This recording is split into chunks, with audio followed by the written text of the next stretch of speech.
I didn't know what the event was going to be until like the other day. And when I found out, it's kind of a continuation of the previous story event. And we're going to be like guiding souls and stuff. And I think one of them is supposed to be Medale, but I'm not sure. That's the idea that I got. I didn't watch the full trailer because I was like, oh my god, I don't want to accidentally spoil myself. But look how pretty this opening bit is. I don't think I'm going to pull for this outfit only because it is very similar to Timeless Melody for me, and I did like that one a lot more.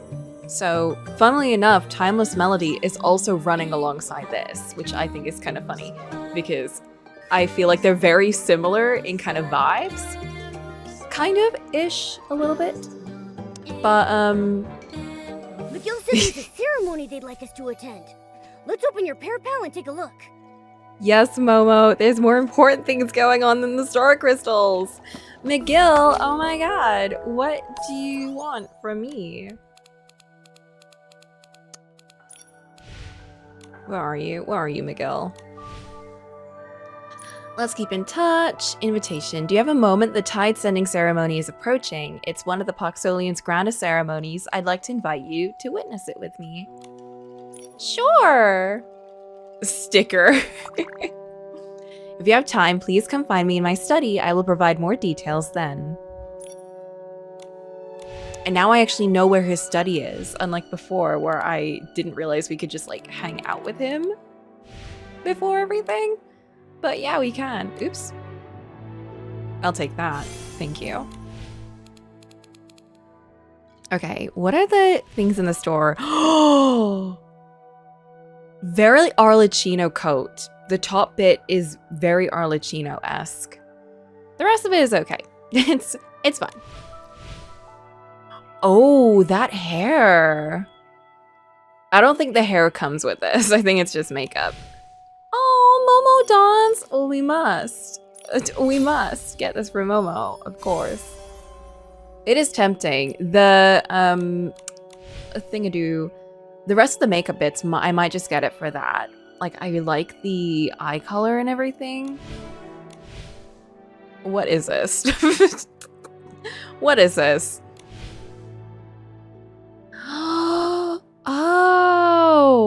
Oh, we can get a dark umbrella. I won't let you see me spending on anything today. I'm not gonna say if I will or won't, but you won't see it happen. And that's the important thing. You won't see any of that. Ooh. Oh, I must.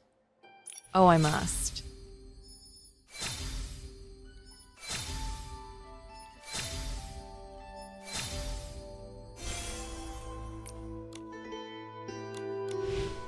And then, oh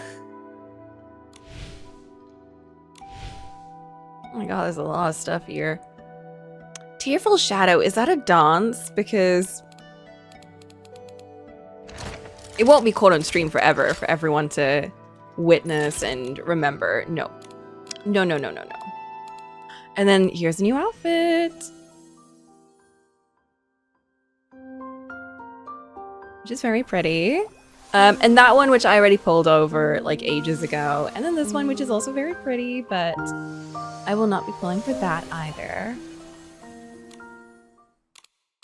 However, we will look at the trailer. The wind carries stories from afar. Oh my god, along Nikki. with lingering thoughts that have yet to fade. Oh my god.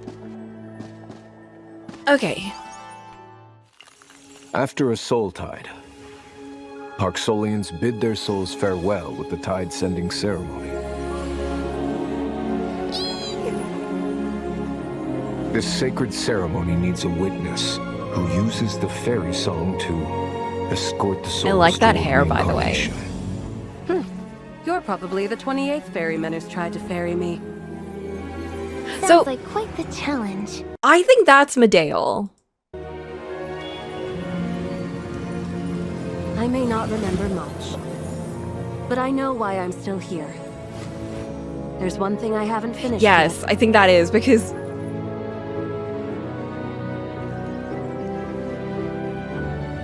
Because she pops up here, so I think that ghost that we're supposed to ferry is Medale.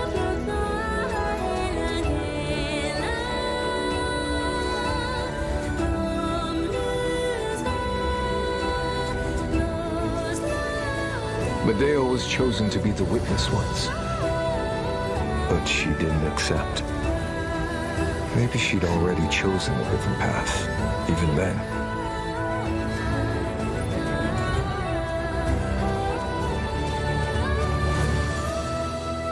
You continue to pass and lit a torch, like the Parksolians have done for thousands of years.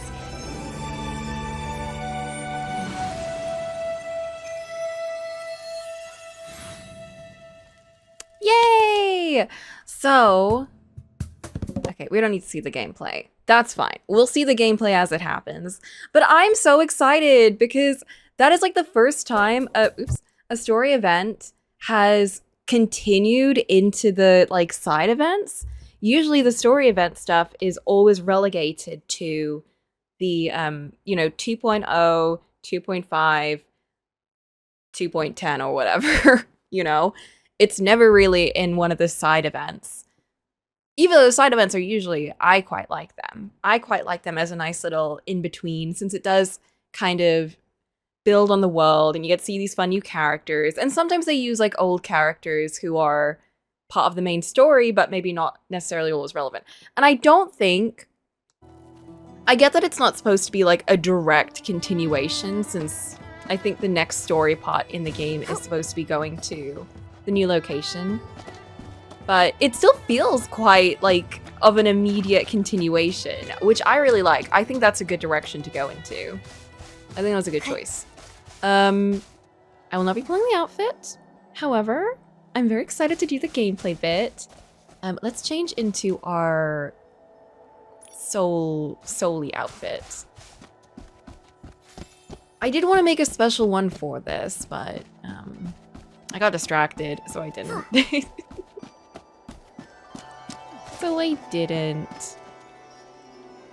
Alright, let's go. Starting a timer to see how long till you end up making an outfit. I'm not gonna make an outfit. What is going on with that UI text? That is struggling. That is struggling. It is... Okay, let's see. Maybe if I go here and if I select something else... There we go. Thank you for sticking around. I cannot pronounce that. I'm so sorry. Is that 817GG is what popped up on my thingy. But thank you for sticking around.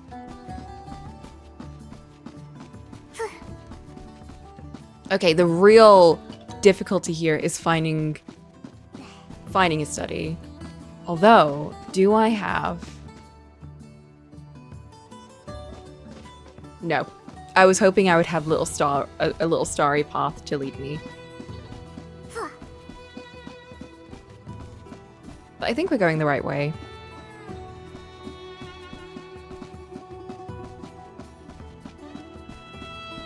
Even the wind slows down in the afternoon. It's the perfect time to settle down and reflect. Do tell me how sound is and everything. If I'm peaking, if I'm not peaking, if I'm like disappearing, if the game is too low or if the game is too high. McGill! Is this the full list of those who lost their lives during the Soul Tide anomaly? Let me see. Alaire, Celine, Joseph, and Linnea. Linnea! No! We lost Linnea. I remember them. Those lovebirds. Before the anomaly, they even invited me to their 50th wedding anniversary. Eros and... Medea. We're here, Miguel. We heard that... Oh, sorry. Are you okay? I'm fine. It's just... I didn't get to see her. Sometimes I wonder how she wound up this way. Oh, hi, Boca. This locket is... It's nothing. Just an old memento. let's begin. After a soul tide, Parksolians bid their souls farewell with the tide-sending ceremony. Their memories are then erased, and they move toward a new life. This sacred ceremony needs a witness who uses the fairy song to escort the souls toward reincarnation. It sounds like this witness is important to all Parksolians. She is the key to the tide-sending ceremony. With her guidance, souls won't lose their way on the path to rebirth. You brought us hope in our darkest hour. You were our unanimous choice. Take this! What the fuck? What's that noise outside? I've heard that voice before. Excuse me, we're having an important talk right now. Who is that? I have a full bottle of water right here, actually. It's been a very hot week in the UK. Oh, I do want to make an outfit. Should we just make an... Okay. Should we just make a quick outfit? Because I kind of really want to, now that I think about it. I have one in mind, but I'm going to have to dig deep to find it. Import? Aha! Now we get to see if this is actually from an American server, and can I steal the outfit?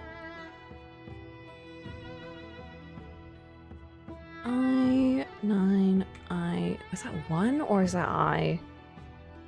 I'm gonna assume it's I. 6. And... hash.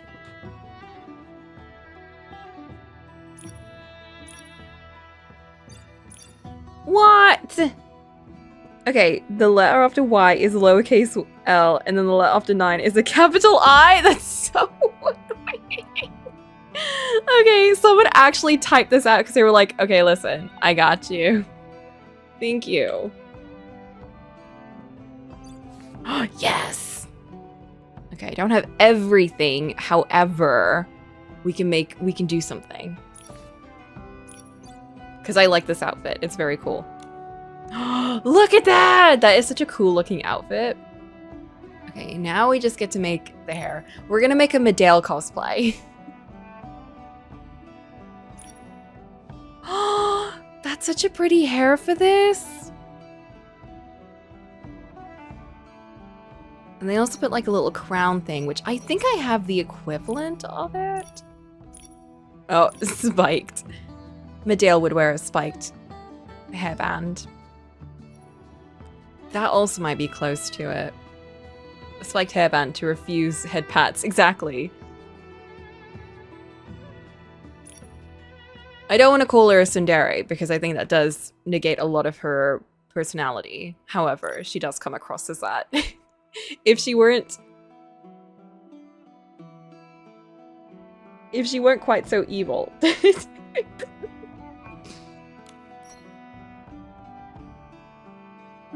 They dyed it blue, which is they dyed it a very nice blue, but I don't have that. Maybe we can like come up with something similar.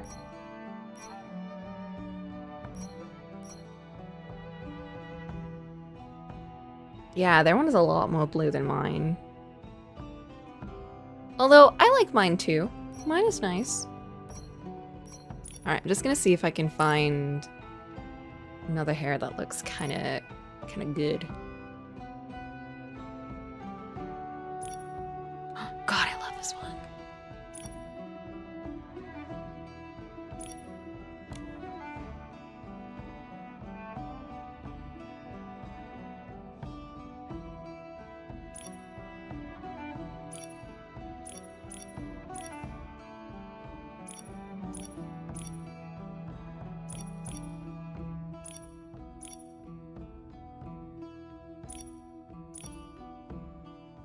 No, I think white is usually, yeah, white is like the last evolution stage, which sucks, but it is what gets people to buy that final evolution, I think.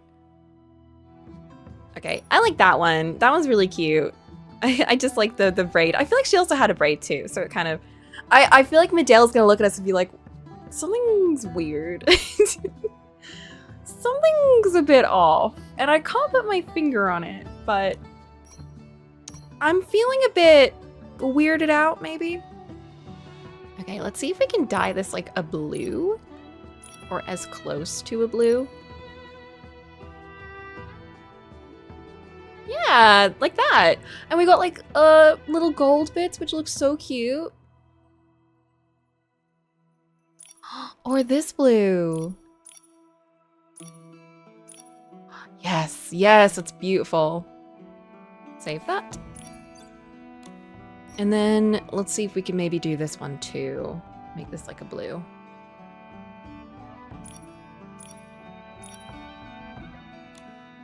Or maybe that could be a gold, and then this could be a blue.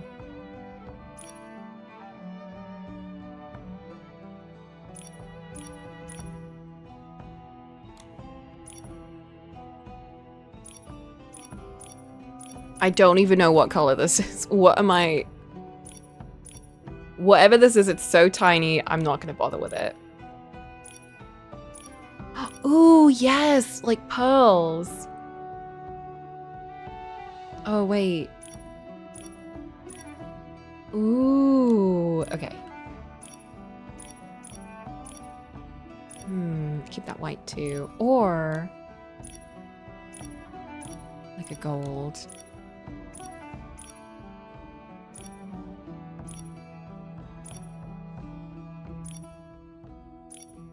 Yeah, more gold. Beautiful.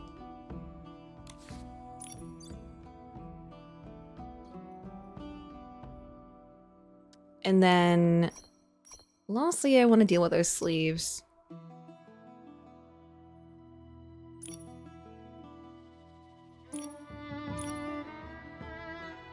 Okay, they made it like a really pretty kind of blue. Not that kind. Oh no! I think they use this one. Like this palette. Okay, fine. Let's just make it a little bit more bluey.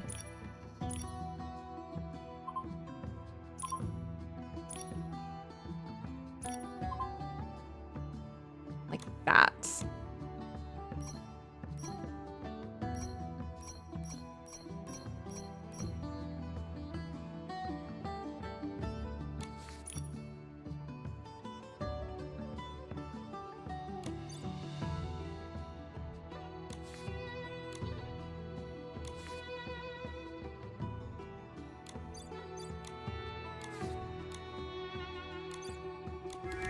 Okay, we're good. Ooh.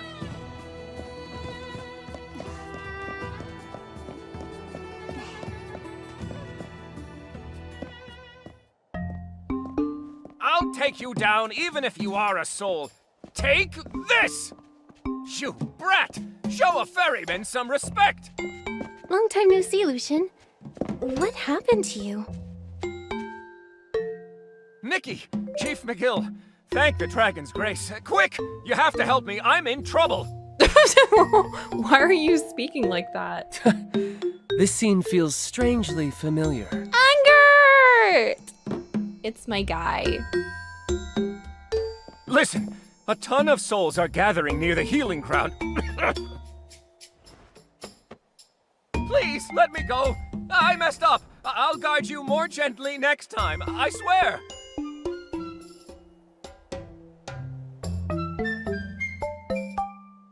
They're giving me everything I wanted. I'm alive again. Chief McGill, a riot broke out near the healing ground. I checked, and it's those lingering souls causing trouble. Those souls are pretty eccentric. They refuse to reincarnate for so many reasons. Take this one right here. Just get to the point. Fine. These souls are really hard to ferry. I was hoping you could send more ferrymen to help. Otherwise, the healing ground will be turned upside down. In that case... Are you talking about me? He's so pretty. Don't push me, Your Excellency. I don't know how to ferry souls. Really? Although we are short-handed at the moment, I will handle this. Maybe I could help. I can communicate with souls. A good chat might make it easier to ferry them. That's perfect. You're a genius, Nikki. I'll wait for you at the market then. I am. It's true. But Nikki has already helped us so much. We'll repay our debts to your excellency at some point. But this is an emergency. Why not ask for help one last time? Let me try. I want to help. I understand. Be careful, Nikki. If Okay. you're not gonna help, what are you even doing here? Whoa. I needed to talk to McGill and got caught up in this somehow. You all get going. I should head out too. But weren't you gonna talk to Good luck McGill? ferrying, your excellency.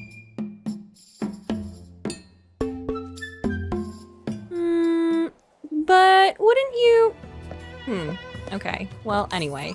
I am going to quickly adjust my settings because I think I might have turned the music up. Yeah, I did. I turned the music up when I was playing the game in my own time because I wanted to listen. So I'm going to turn it back down. I'm also going to just really quickly maybe set that to performance because I feel like my game's chugging a little bit. Where are they?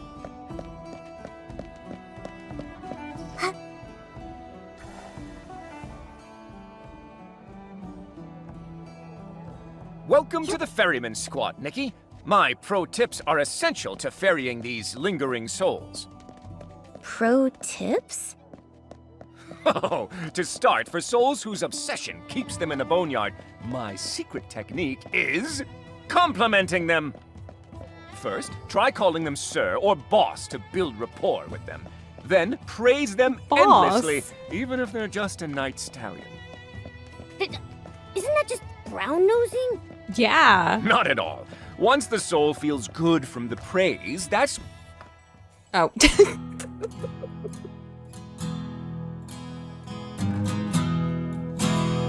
What the fuck?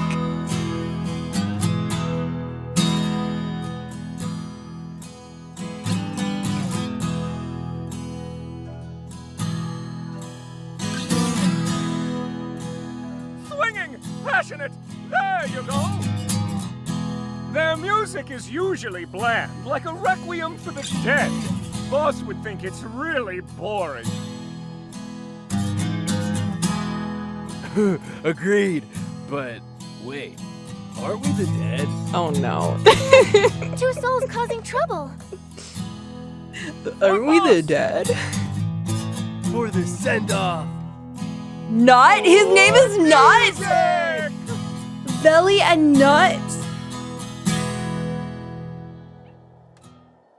Those Yeah, souls causing seem to be trouble? possessing the instruments. Let's look for them, Nikki. That's how we'll find the trouble.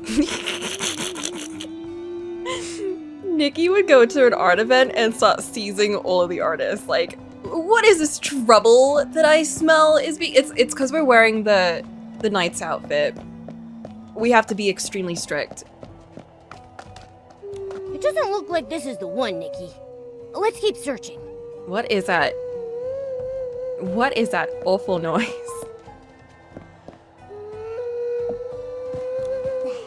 Oops.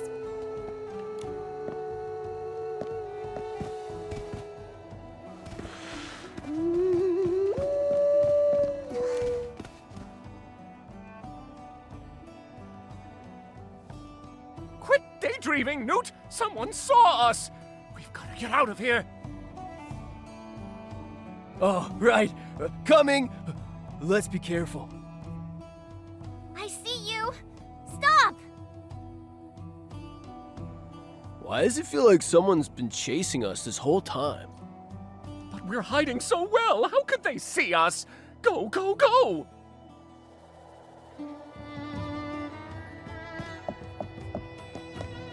Oh my god. Don't go.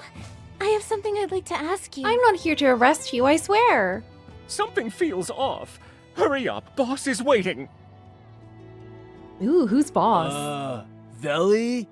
Do you think we're in trouble? Come on, dummy, how could it be us? Nobody's found. I have found you! It is giving Barbie henchman, actually. Is that lady actually talking to us? Really? Well, then let the great Veli hear what she has to say. I'm Ferryman Nikki, dear sirs. Now, explain why you're causing a ruckus at the healing ground. Otherwise... It's to the jail cell with you.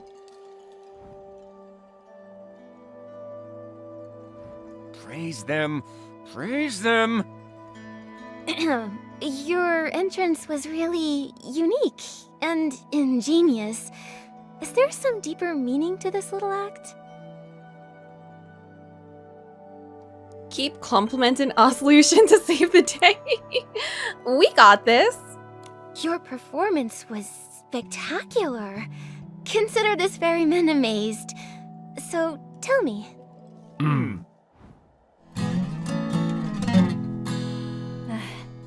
Don't believe in Lucian's nonsense. His tips never work. The only reason we succeeded before was because I played my fairy song so well. No way. I don't believe it. Lucian. We'll see in a few minutes whether or not your tips actually worked.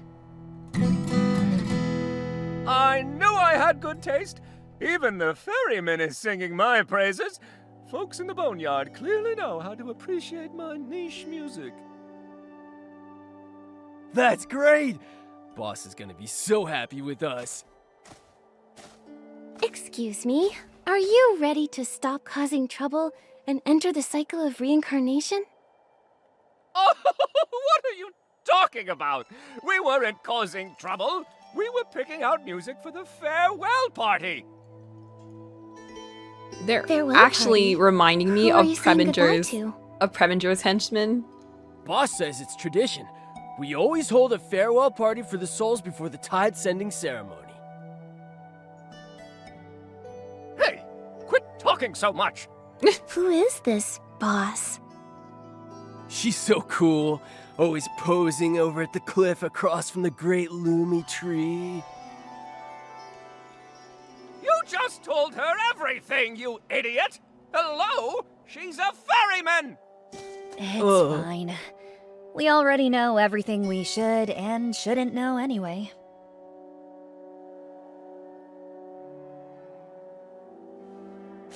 I don't think they're gonna tell us anything else. Heloise, I'm worried about this boss of theirs. Let's look for her. Maybe that way we can figure out the cause of the riot. Stay safe, Nikki. Lucian and I will report this to Chief McGill. Let us know if anything new develops.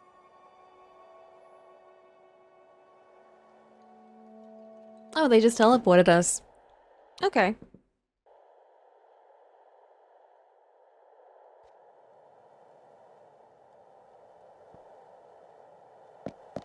Oh.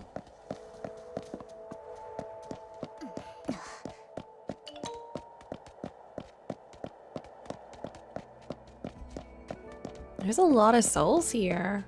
Oh, there she is. Is Elva with the clan chief? She might be in trouble. Please go bring her back.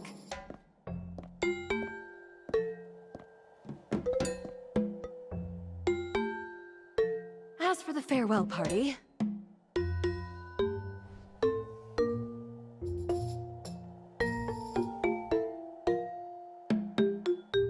She's a little dragon.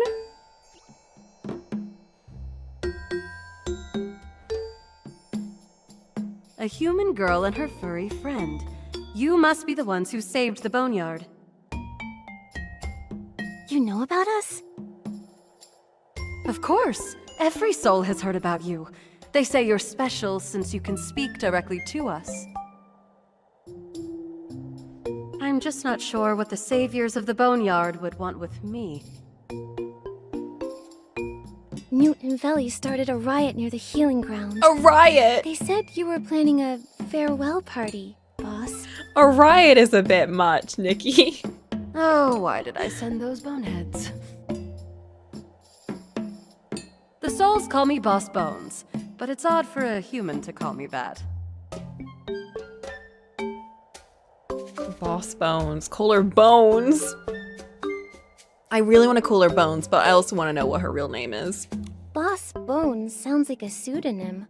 May I have your real name? Names aren't important. Now, the farewell party is a ritual, not a just defaulted to conspiracy. Bones. Newt and his friend felt it needed some music. Oh, his name is Newt. It's not spelt like that, though. Like a good student needs decent textbooks, a good party needs decent music. Oh, I hope those two haven't caused you too much trouble, great saviors of the Boneyard. We may be saviors, but hearing it feels weird coming from you. I feel like she doesn't remember. Was that a compliment? But I'm more curious about you than the party. You must be extraordinary for all these souls to follow you. I'm curious, why did you stay in the Boneyard instead of reincarnating? That question again. More ferrymen have tried to ferry me than spines on a skirt tail. Some with soul ocarinas, others with flattery. Only to find that I'm the biggest spine of all. You're probably the 28th ferryman who's tried to ferry me. Sounds like quite the challenge. I can't remember my name anymore. That's why I said they aren't important. Ah, there we go. My memory's like a bottle that's shattered in an instant. The herbal juices evaporated right away, leaving nothing behind.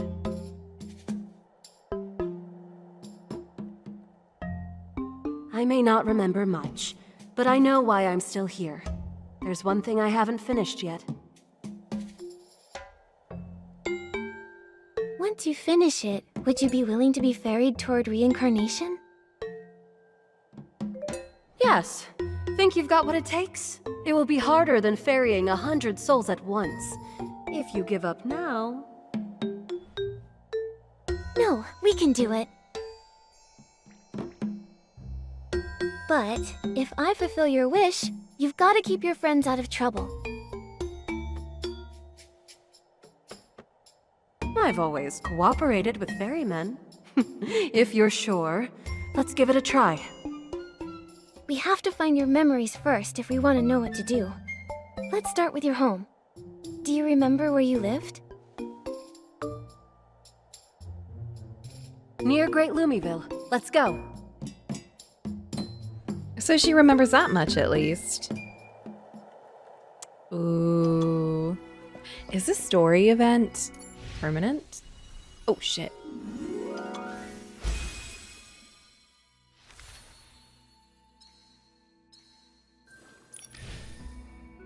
Let's see. It is permanent. Okay. But the reward isn't. Okay. I was like, yeah, this seems like kind of an important one.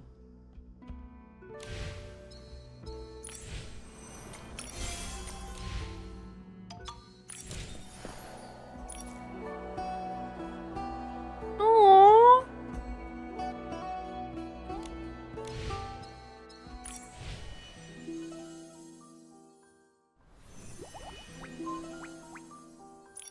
Let's see. Oh, the crow outfit. Wait, I want to see the crow outfit.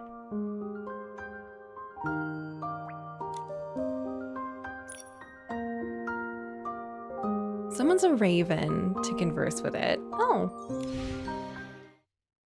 Getting loading up with Nikki's stream drops. I want those. Give them to me.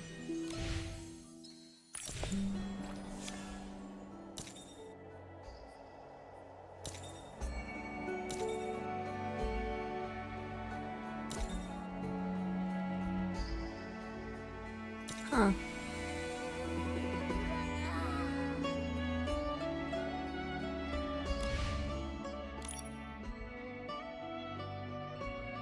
Step into a flower bed where crimson blossoms.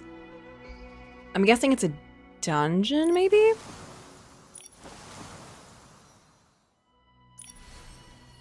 Oh no, don't bring me back here. Don't make me do mahjong again.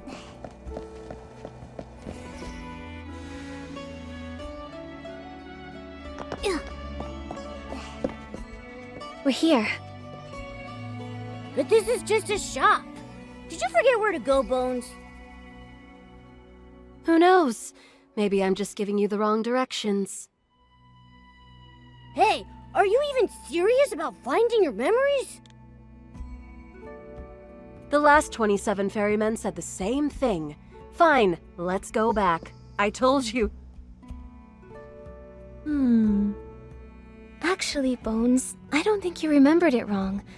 This may be your home. Even though your words are still sharp, your whole soul seemed relaxed from the moment we got here. Your aura softened too. People can't help but loosen up in the comfort of their home. That must explain it. My aura? It did? Let's start here. It's okay if you were wrong. You can take a moment to think. It's okay if you're wrong. You really are a strange one. What? Nothing. This place has definitely changed. Ferrymen have brought me here before, but I can never remember a thing. In the end, the shopkeeper was the real winner. The ferryman thought I'd remember something by looking at the merchandise. She must recognize me by now. A flying skeleton with a passion for spices. Her eyes always light up when she sees me. Like right now. Oh. Ugh, it really seems like she knows you. Let's look around. It could jog Bones' memory, even if it looks a little different. I love this look on Nikki so much. Makes sense. Let's get moving. I don't think anything will be left here. If there was, it should have been discovered long ago. Wait, is there something on that wall over— Oops. This wall. It looks like it's been scratched really hard. Maybe it was a cat? Cats do love scratching walls.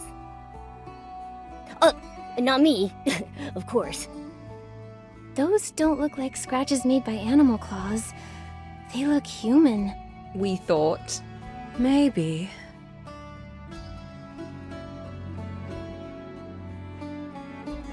What's this? Did you see something, Nikki? Why can't I see it? Why isn't anyone opening their Let me try mouths? taking a photo of it with my camera. This is just like Genshin. I want to see these cool looking vampire Nickies.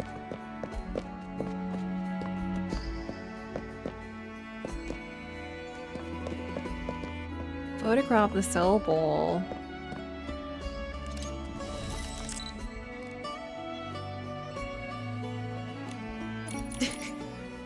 My settings making everything look so dark.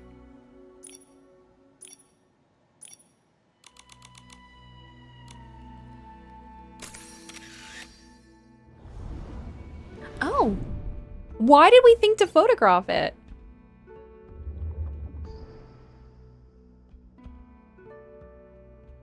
Oh. Where is this? It looks a bit different from where we just were.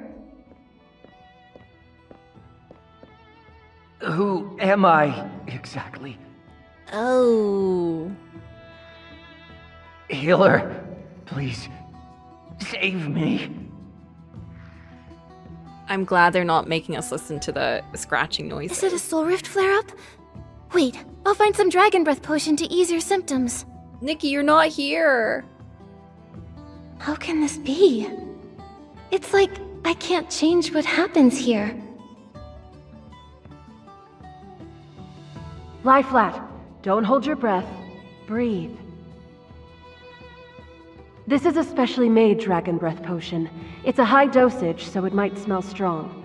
Just inhale, then exhale slowly 5 times in a row.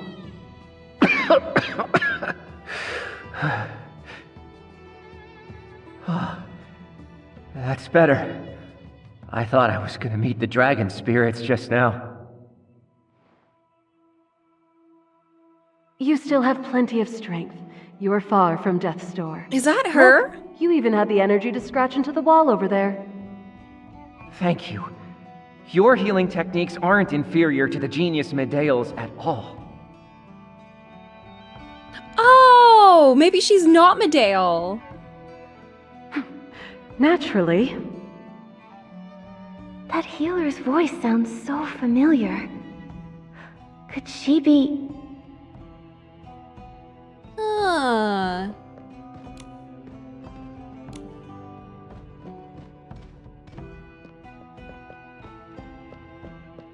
Nikki can't see any filters. She just takes everything as if it's happening to her.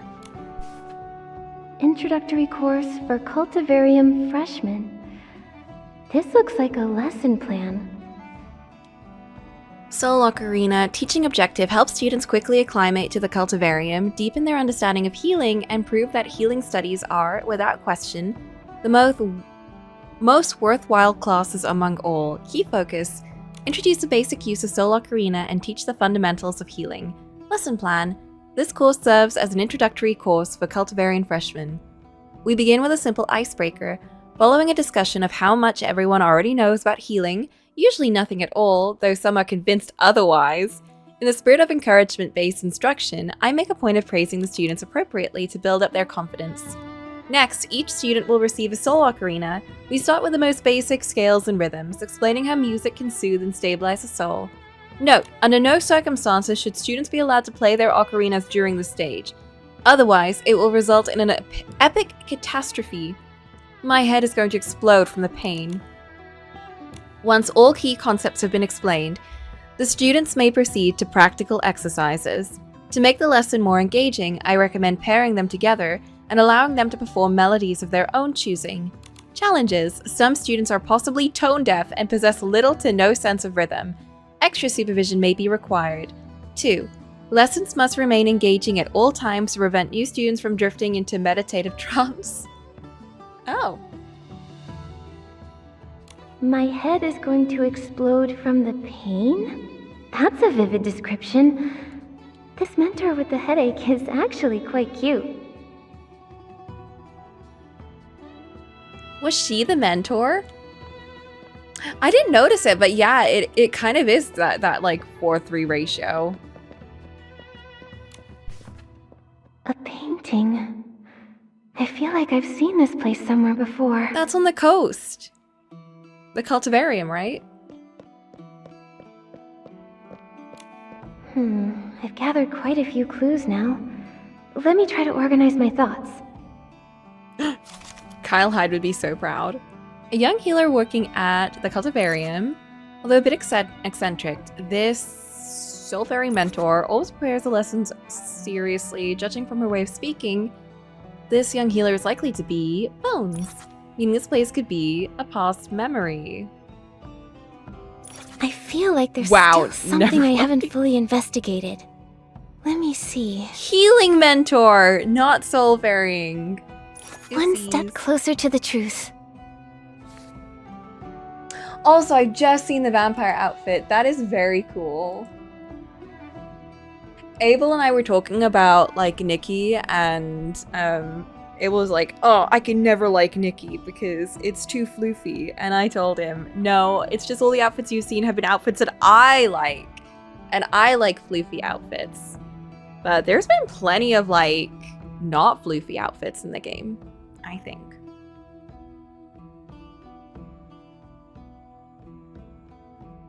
It's like both this place and everything I'm seeing could be Bones' memories. Do you just need to add really big fox probably ears? A healing mentor at the Cultivarium at one point. I should head out and tell her about my discoveries. I don't remember what the creature was supposed to be, but artist Nikki was she a fox or was she a cat? No, she was artist cat, wasn't she? So she wasn't a fox, but she had a huge fluffy tail and big ears. You could probably dye that if you get like a different evolution to be like kitsune ears. I remember Leo was saying that she would only play the game if they had the kitsune ears.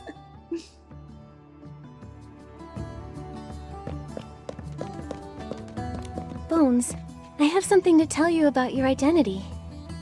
I entered this strange space and saw a healer treating the Parksolians that looked just like you. Based on what I found, you must have been a healing mentor at the Cultivarium.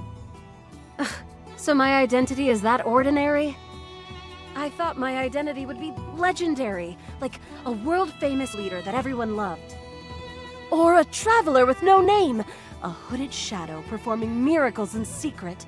She Someone sounds so far swoops away. in just in time to save the day, only to vanish moments later, leaving nothing behind but a legendary silhouette. How vain can you be? Okay, quit daydreaming and accept your reality, boss. That sounds like a plot from a novel. But ordinary people don't become healing mentors. It's a noble profession. You're right. Truth be told, I don't dislike being a mentor. It even feels familiar. My friends say I know a lot about souls, like a soul encyclopedia. More importantly, I remember treating clan members during the Soul Rift flare-ups. I'm afraid what you just saw was indeed a fragment of some lost memory of mine. It's true. Somehow their Wonderful. eyes still blink. To be able to feel your memories like that, could it be some special connection between souls? I didn't think I'd remember a thing. Thank you, memory detective. Don't get your hopes too high just yet. Wishful Detective? thinking can lead to disappointment. And you don't be so pessimistic. Losing your memory is incredibly painful. Even if we don't succeed, I still want to try my best to help you. Let's keep investigating. Maybe we can find more clues inside the cultivarium? Yes, let's go, Nikki. I declare you Miraland's first soul-serving memory detective.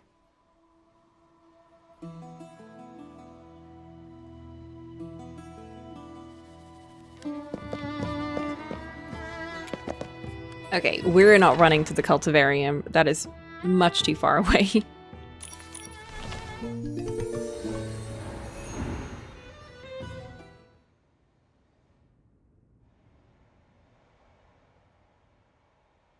So,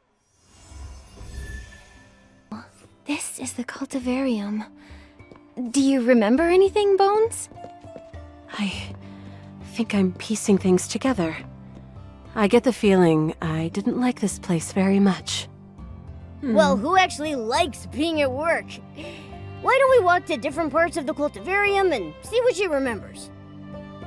Momo, I'm gonna change your outfit too. I feel like we should be more, like, ethereal. You should look more like an ethereal Momo today. The poses.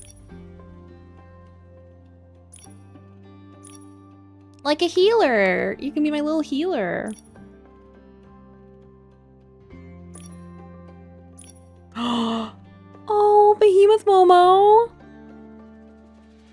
Got those Ninja Krispies this weekend and finally got to trying it today. It's really good purchase. It's so good, isn't it?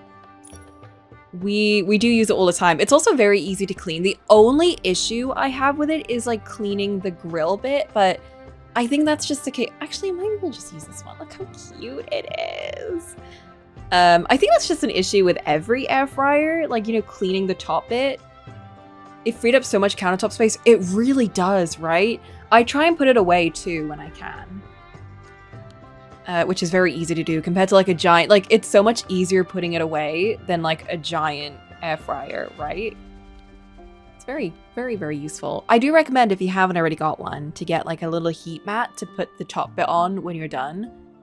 You can also lie it on its side, which is completely fine, but it's just convenient to have. Just very useful. Look at him! He's so fluffy! Perfection. It's not the dragon outfit I wanted, but it works just the same. Besides, they might get upset if I dragon all over the place. Hello, little kitty cat. I need your fur for an outfit. Thank you.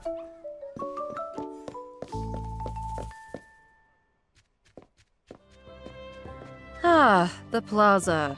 What a boring place. Damn. Walking through here reminds me of my colleagues' lectures. Oh, how they drag on.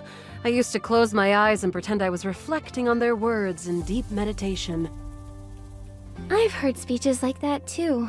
Such boring content and far too long. They were almost hypnotic.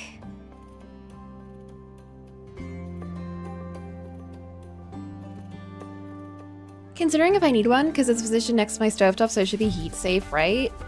Setting it on there, we'll see if I'm making a mistake. Nah, I'll be fine. It's only if you're putting it on top of a stove, on top of a countertop. And I know that that can lead to, like, depending on what countertop it is, it can lead to a lot of damage. Stovetops should be fine. They're made for that. And just lie it on its side if you're worried. This looks familiar. Right! It's the place from that painting.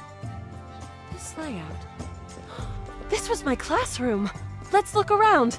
After you, memory detective. Oh, so she lived in Lumiville, which makes sense because I think most people do. And then she worked here. And of course she has bad memories of work. Because I do too. It's like you don't even have to hate work, but it's just kind of like, oh, every time I think of like that school, I'm like, stomach drops.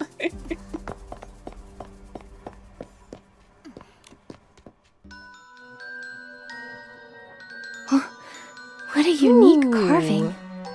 This is... Was that her?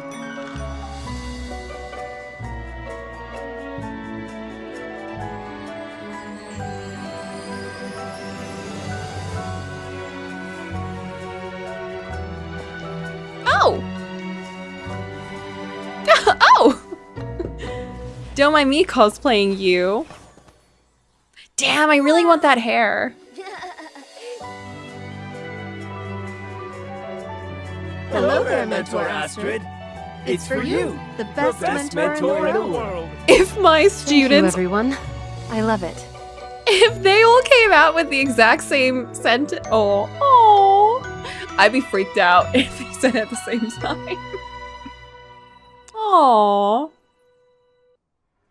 Damn, she was kind of cool. This looks just like a set of clothes I once cherished. At the graduation ceremony one year, I gave every single student a hug while wearing it.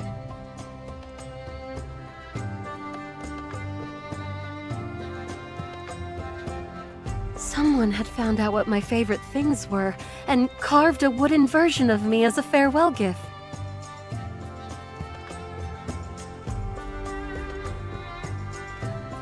I had no idea you were so popular. If this gift meant that much to you, how did it end up lying in some corner? I'm not sure, but at least I finally know who I am now. Allow me to reintroduce myself. I am Astrid, former healing mentor here at the Cultivarium.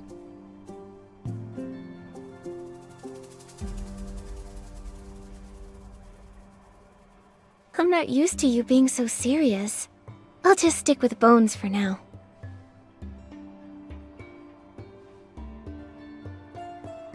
It's hard for me to believe that the Bones I see standing in front of me was once a skilled, popular healing mentor.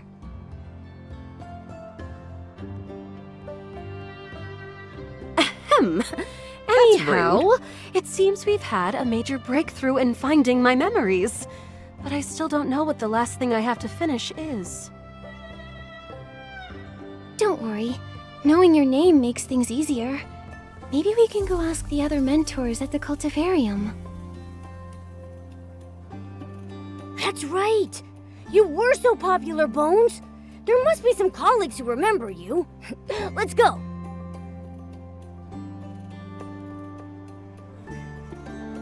Oh, what if they all say horrible things? The student dorms, the noisiest place in the Cultivarium. You never know what those students are giggling about. I can relate to the ones who bang their dragon horns against the wall, though. Sometimes I wanted to do that too, especially during class. Nikki, I think I heard someone talking about an Asti over there. Doesn't that sound like Astrid? Approved nickname? I got you. Sorry to bother you. I was wondering if you've heard of a healing mentor named Astrid. Huh? No idea. I'm a soul-ferrying mentor. I'm not too familiar with anyone in the healing department. This guy. Carol, how could you not know? There's only one Astrid in our cultivarium. Really? I don't know. Which one? Love her or hate her? Asti, of course. Whoa, Bones. Love her or I didn't know hate you had her? a nickname like that. Oh, that nickname is so tacky. Besides, how could someone as gentle and approachable as me be called love her or hate her? Huh? Is someone else talking? All I see are you two. And this weird skeleton? Oh, don't mind that. Anyway, we're looking for Don't mind the Mentor floating Astrid skeleton. and want to learn more about her. Then you've come to the right place. I'm Hannes, the know-it-all of this cultivarium. Asti was quite the celebrity here back in the day. Many students liked her. I heard she trained quite a few talents. The most outstanding healer of the last century was her student. Plenty of people disliked her, too. Rumor has it, she was blunt with a sharp tongue. Many people didn't like dealing with her. I was only telling the truth. Rumor has it. So, you've never met her? She was gone before we started working here. But stories about her still circulate through the cultivarium. I see. Thank you for the information. Don't mind me who else talking we could ask? away from you. Mentor Stare over there is a veteran of the cultivarium. She teaches healing. Maybe you could ask her. Perfect. Come on, Nikki. Let's talk to Mentor Stare.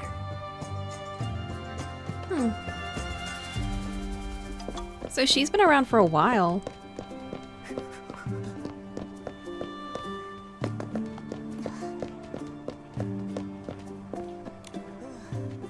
The formula for making Dragon Breath Potion is quite complex.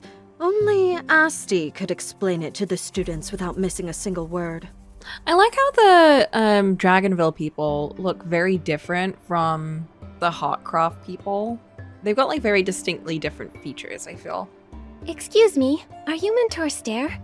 We have a few things we'd like to ask you Not about including Mentor the Astrid. ears and the horns, I mean. Astrid. Oh, you mean Asti? What a coincidence. I was just thinking about her. It's been ages since I've heard that name. It feels a bit nostalgic. Oh, it sounds like Mentor Stare is an old acquaintance of Bones. You seem to know Mentor Astrid pretty well. We've heard there are quite a few stories about her. Could you tell us a few? Well, many students had a love-hate relationship with her, but she was actually quite popular among her colleagues. We clicked right away and even taught a class together. She was very serious about her work and often prepared for class late at night. But that mouth of hers... Once, she scolded a student who was always sleeping in class, saying he worked so hard at staying up late that it was no wonder he couldn't learn healing. I'm still wondering why he couldn't wake up, aren't you? That student's face turned bright red. I bet he never dared to sleep in her class again. That sounds exactly like Mentor Astrid's style. Do you know what happened to her? She hasn't been at the cultivarium in ages. It must be at least 8 years now? I recall her resignation announcement was pretty sudden. She was never heard from again after that. She suddenly 8 resigned. years. Do you know why? She didn't tell me. All she said was that she was leaving. This could be really important. We have to find out why Mentor Astrid resigned. Is there any other way we can find out more about Mentor Astrid? Perhaps the archives have a record? All information about the Park Solines is kept there. However, personal files are private and aren't open to just anyone. That is, unless you have a very good reason for the clan chief's approval. I've never tried it myself, so I'm not sure it'll work. The archives. That's a great idea. Thank you, Mentor Stare. We'll think of something. Oh, we actually brought our thing out! Nikki, are you there? I've gathered some information from Lucian and Heloise regarding the disturbance near the healing ground. To be honest, I didn't expect something so unusual to happen. Thankfully, after some questioning, we learned a few things. Elva, the soul who was pestering Lucian, said she doesn't know any boss. However, after some praise from Lucian, though I suspect Heloise did more of the work, she finally revealed the truth. They're holding... The truth is... McGill, are you still there? Should we meet up at your study? Momo and I actually have something we need to help with. Calling McGill! Are you not there? Anyway, Momo and I are coming to you.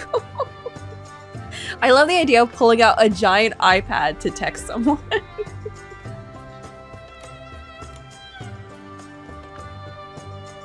McGill seems to be in trouble. Shall we go find him? Let's go. I'm a bit worried. Let's go check on him. It's just a cat standing on his iPad. It's fine. He's okay.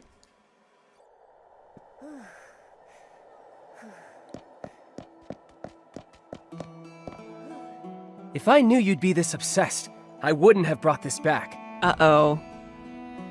I'm not obsessed with anything. You think I'd believe that, knowing you? It's none of your business. Whoa! The boys are fighting. Now it's none of my business. Her mind was impossible to read. She'd never bare her heart to anyone. You knew that, yet... Hey! You've got guests. I didn't even have time to welcome you, Your Excellency. Sorry about all this, Nikki. We accidentally touched the pear pal while chatting and didn't have time to tell you about what we found. Oh, well, as long as you're okay. We found out the Souls are hosting a farewell party. It's giving where Pomeranian, the trying to lingering scare you. souls listen to the stories of those about to reincarnate. Oh, that's old news. Nikki already knows that. It's only been a few days and Your Excellency already has a sidekick. A flying skeleton. Fitting for the boneyard. Not as cute as Zappy, though. How sad. Rude. Don't compare me to a loop-tailed pika.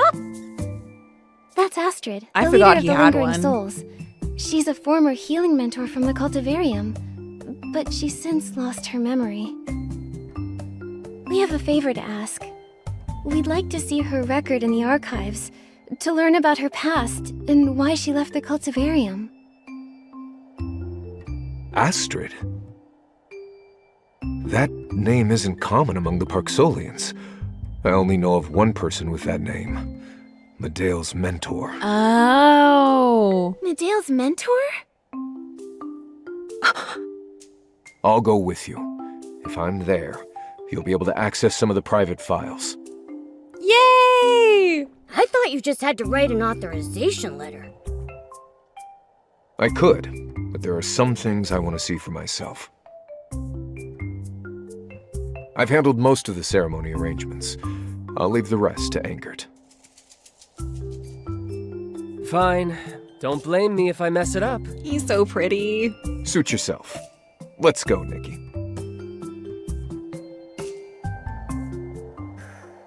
Yay! Let's go. McGill, are the things you want to see about Medea? Yes. Obviously. I want to know They go what so she was quickly. actually thinking. She clearly wanted to save everyone. So, why did she end up like this? I've tried to ignore my confusion for some time. That was until Angert found Medea's locket among the remnants of the Docilists. A locket? Ah, so that was Medea's locket. Yes, I'm sorry. I wasn't sure how to bring it up. I remember she always cherished that locket. She said it contained something important. Now it's finally in my hands, but it's empty. Wait, will the records we're looking for in the archives tell us anything about the locket? I'm not sure. I remember Medea mentioning that the locket was a gift from her mentor, Astrid. Oh. Oh, are you here for the archives? I must tell you that according to regulations, private files aren't open to the public. Pardon the intrusion, Ms. Otali. If it's all right, I'd like to apply to view some private files. McGill, it's been so long. Please, come in. Wow, Being a clan leader really has its perks. How do you not see him Are you two immediately? old acquaintances? Yes, Ms. Otali is an old friend of my parents. We were neighbors growing up. After my parents passed, she took care of me. Oh. Oh, it's been ages. You're all grown up. I still remember you riding on your sister's back, running around the settlement. It's so weird that they don't You'd be age. fast asleep on her shoulder while she teased you with such a serious face. That was a long time ago. Like, how old is Miguel So actually? that's what McGill was like as a kid. That's so cute. Do you have any other stories, Ms. Otali? Oh, plenty. McGill was so childish back then, but Medale was so mature, like a little adult.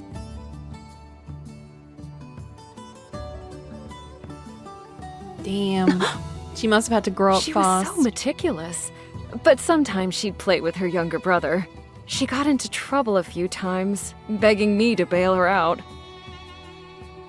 I never imagined Medale was like that as a child. Oh. It feels like ages since I last saw your sister. She came to the archives a few years ago to look around. Yes, I haven't seen her in ages either. Thank you, Ms. Otali. We won't disturb you any further. The tide sending ceremony is coming up. You should see it. Bones, are you okay? You got so quiet. What could be wrong with me? Don't worry, Memory Detective. Let's focus on getting into the archives. Let's split up to look for clues and regroup afterwards. Split up and look for clues. Okay, Scooby-Doo. Or I guess Fred would be more accurate.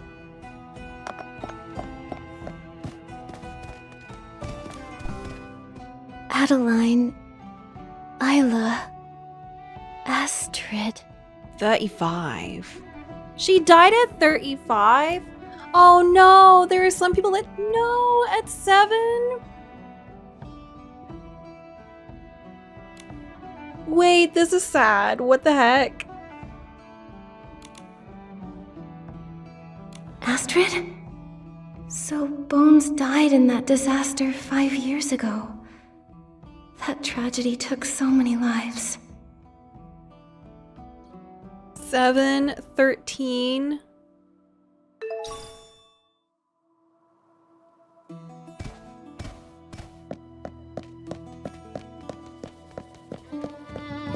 Unemployed next to 7-year-old is crazy.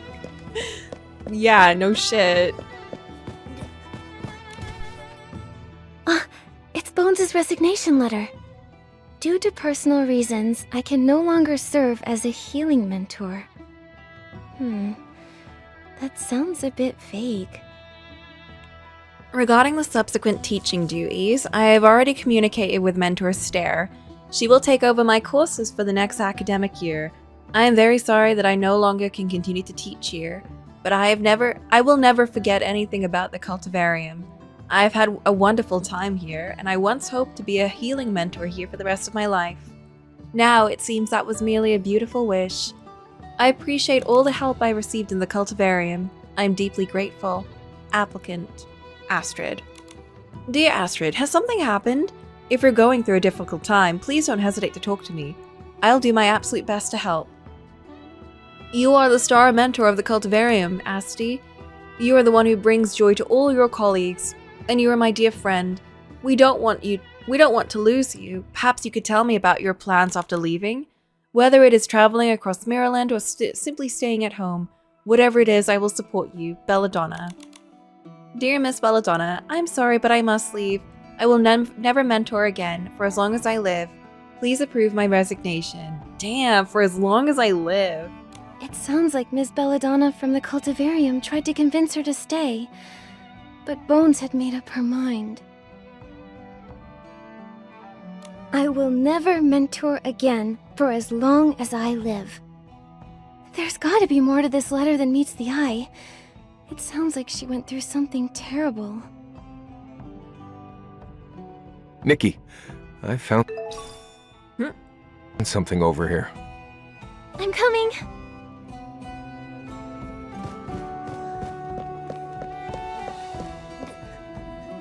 Nikki, I found some student lists. They record the students' mentors, progress, graduation status, and potential career paths. The students on this list were all under Astrid's supervision. But the strange thing is, Medeo's name isn't here. How could that be? Are there any pages missing? The files are carefully verified before being archived. Nothing should be missing. Could the person who submitted the records have withheld some of the files? Or maybe someone took them? Could there be another connection between Bones and Medeo that we don't know about?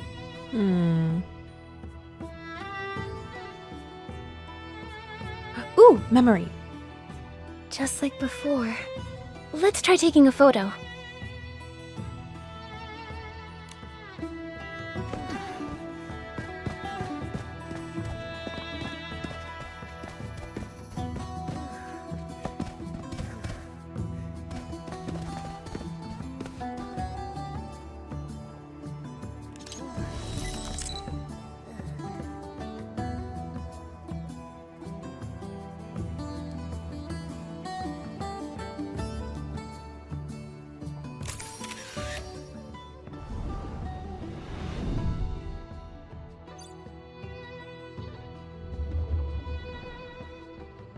Looks like the space before is that person over there.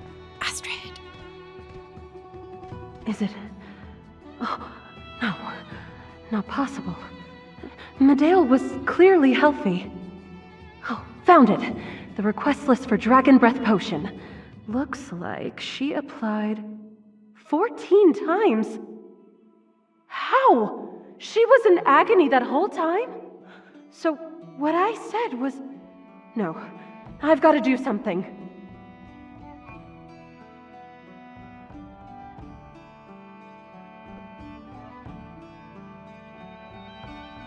She probably resigned after, like, she felt like she failed Medeo. There just has to be a way. Maybe there's early research I haven't seen yet. Oh, keep searching, Astrid. Not here. No, not here either. It's not over yet. If I can't find it, I'll do it myself.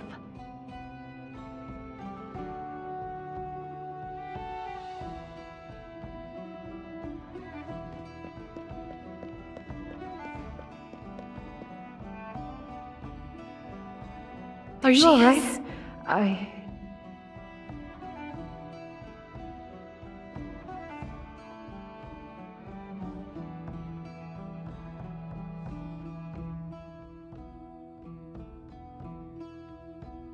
Yeah. Even so, I destroyed Medale in the end. I was the one who led her astray. I don't deserve to be a mentor. Could her teachings have led Medeo? Oh. That's why she left the cultivarium, saying she'd never mentor again. Bones used to be a star mentor and everyone loved her. How did things end up like this?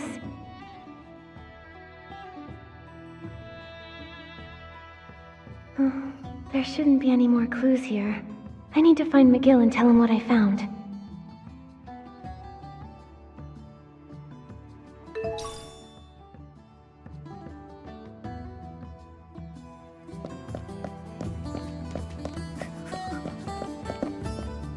McGill, Momo, I've made some new discoveries. Is that even possible? Medale was led to a dead end because of Mentor Astrid. Is that really the truth? I don't want to believe Bones would do something like that. She might be eccentric and blunt, but she's actually very sweet. She calls me Memory Detective, introduced herself so passionately, and has so many fun underlings. I don't want to think that about her either. But she's the culprit in her memories. Maybe we're only seeing part of her memories.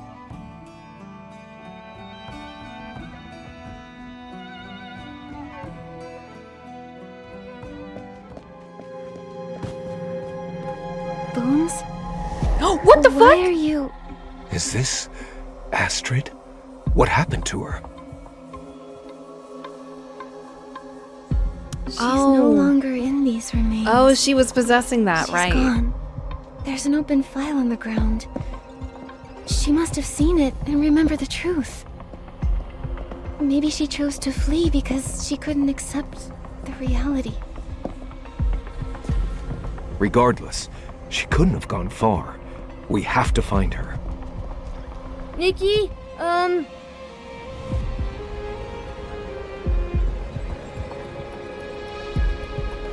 That's a lot of souls. Something's happened. Let's go.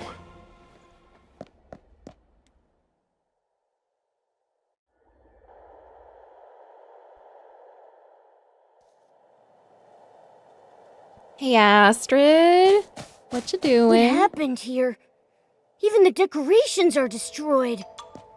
It must be related to Bones. Those people standing over there look like Lucian and Heloise. Let's go ask them. Everyone, please calm down. Listen to me. You're all the most wonderful, emotionally stable souls I know. Please calm down and stop this rioting. Oh, okay. Oh, okay, my foot. I'm worried sick over here. This ferryman only knows how to make people feel good. He doesn't know how to solve the problem. Lucian, are you still relying on your pro tips? Lead the souls to the open ground. I'll play the soul ocarina. Lucian, Heloise, what happened here? Have you seen a soul fleeing from this direction?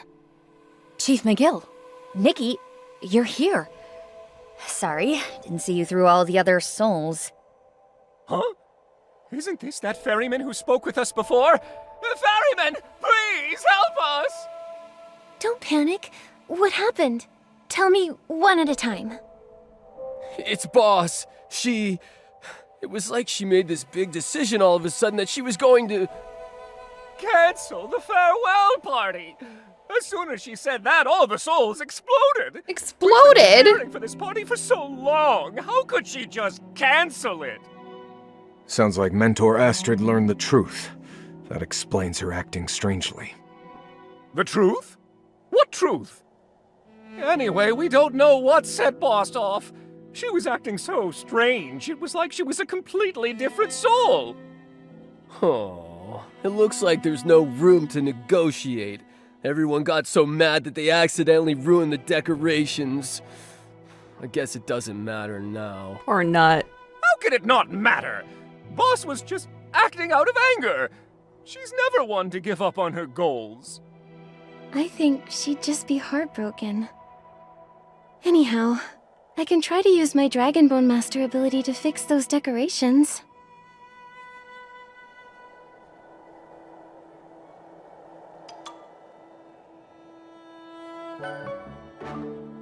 They just wanted a party before their send-off. I know! They deserve a party. If you're dead, like, I feel like you deserve a lot of things.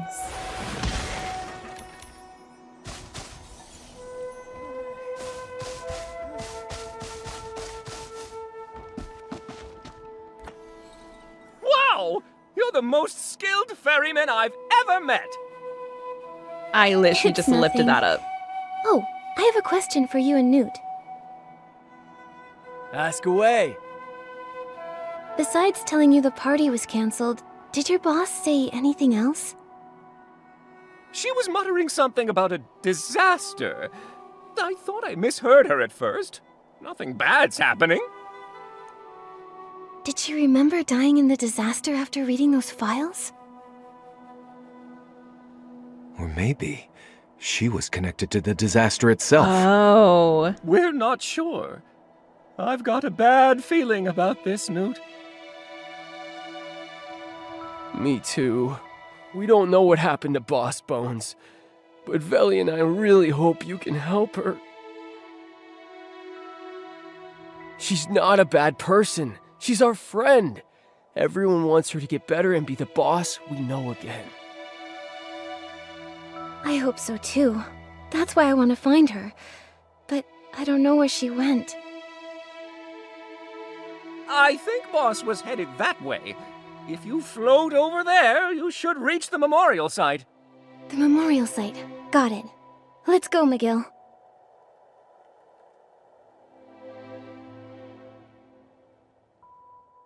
Chief McGill, we have a problem. After knowing about the fair party canceled, many long-term residents are in a bad mood. It's hard for us to calm them down in such a short time. We need your help. Look at all those angry souls!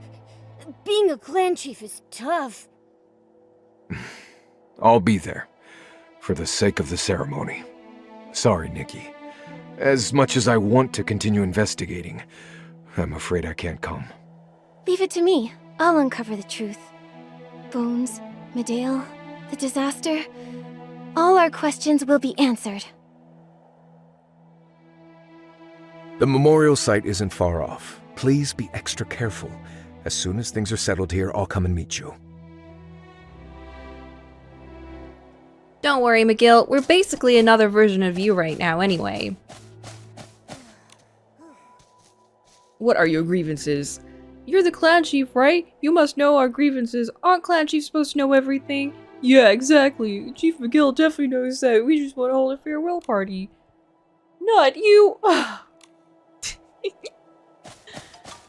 This is the important thing he has to do. It's fine. I get it. It's okay. Oh, the animals.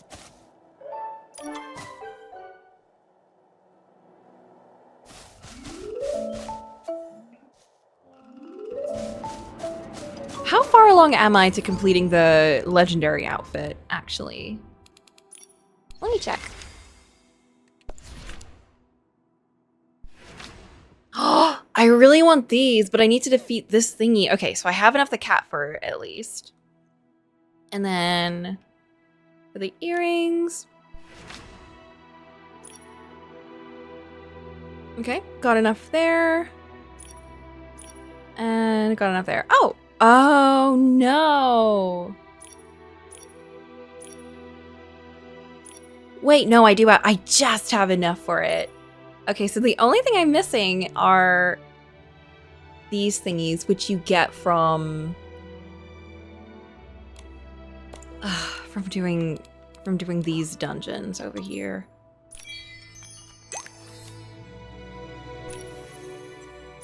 The Merit Arena. I hate this place. I'm so bad at it. It's not even that difficult. I'm just really bad at it. Okay, let's go dance with McGill. God damn, I'm so short. I didn't realize I was that tiny.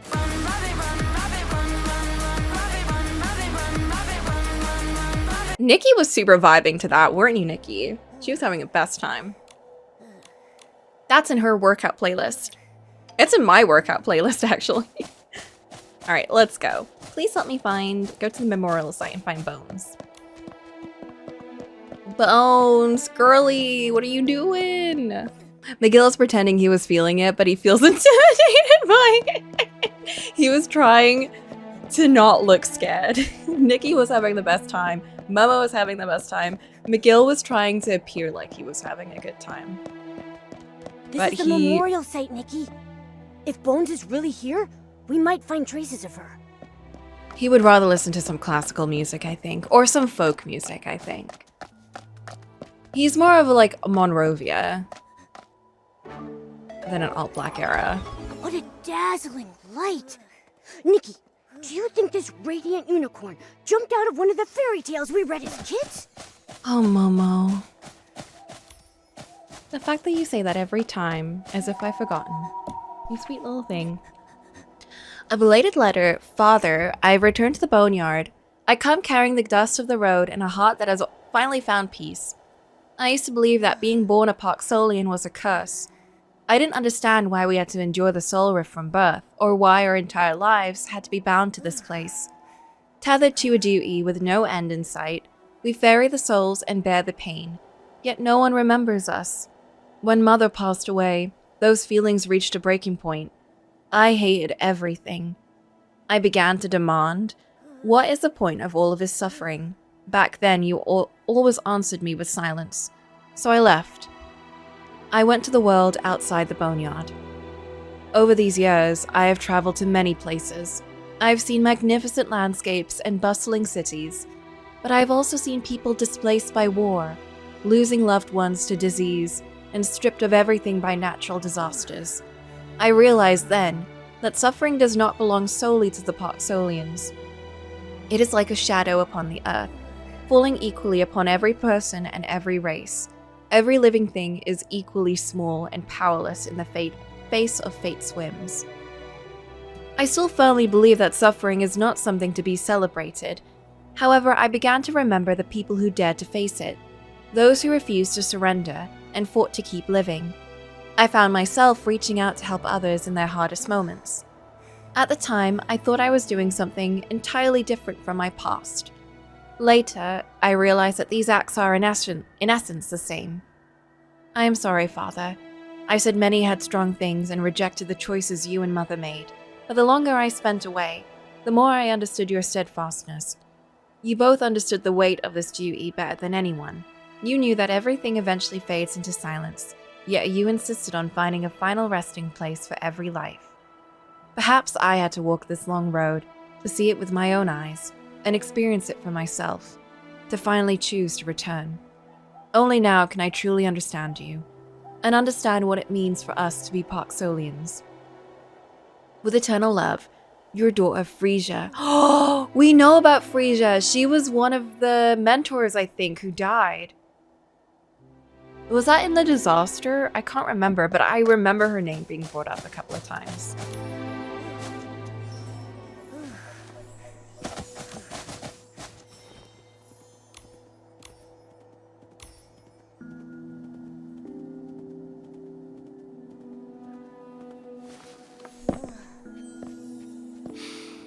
It's all over. Bones? Is that you? I Why are don't you think here we all should by call her yourself? Bones. Momo and I have been looking everywhere for you. Your underlings, too. Everyone is worried. They say you were never like this. I was never like, what?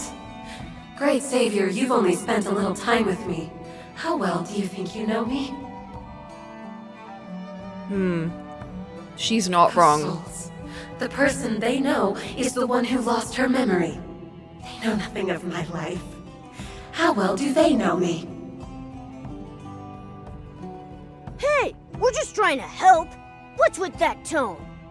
I'm just telling the truth. Leave this place. I'm not worth your trouble. I think you are. And I don't think the truth is exactly what you think it is. The truth is exactly this. I remember everything now. I said such horrible things back then. I led Medale astray. So many people suffered because I drove Medale to make that irreversible decision. It's my fault. You mean the disaster from 5 years ago? I don't deserve to be buried alongside the victims of that disaster. Just think. How would you feel being buried next to your enemy? Did she cause the disaster? I thought it just happened. But I feel like I'm missing something. No buts! I am the coward who ran away from everything! I don't deserve to be a mentor, let alone stay in the boneyard.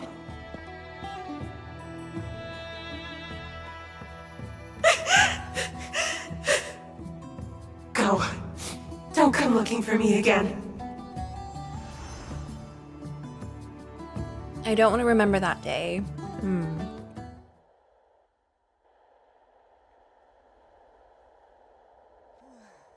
the atmosphere is so heavy. What happened here?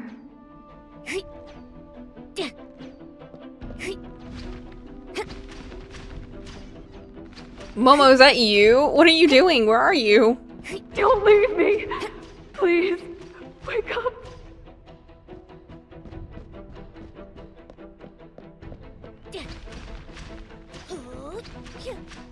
I can hear him fighting alongside me.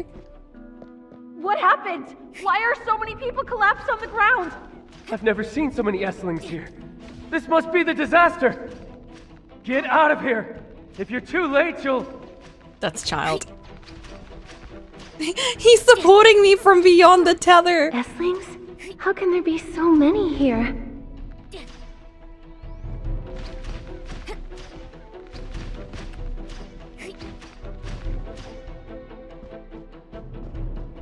So this is a different disaster. Not the one that I was thinking of. Those figures over there. They look a bit like Angert and McGill. So many Esslings. So many people afflicted by soulfall. How did this happen? There's no time to think about that right now. We have to go save them. Have you seen Grandmother?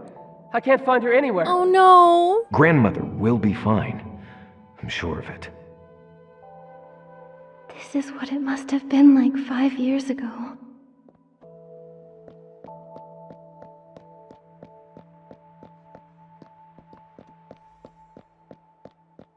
Medale. I'd know that figure anywhere. Wait, who's that standing across from her? Finally, my people will experience a true rebirth.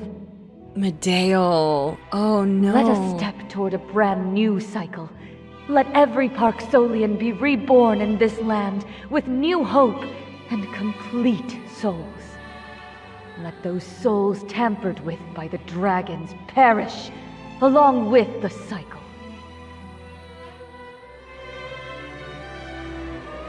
Was the disaster from 5 years ago Medale's plan? She caused it.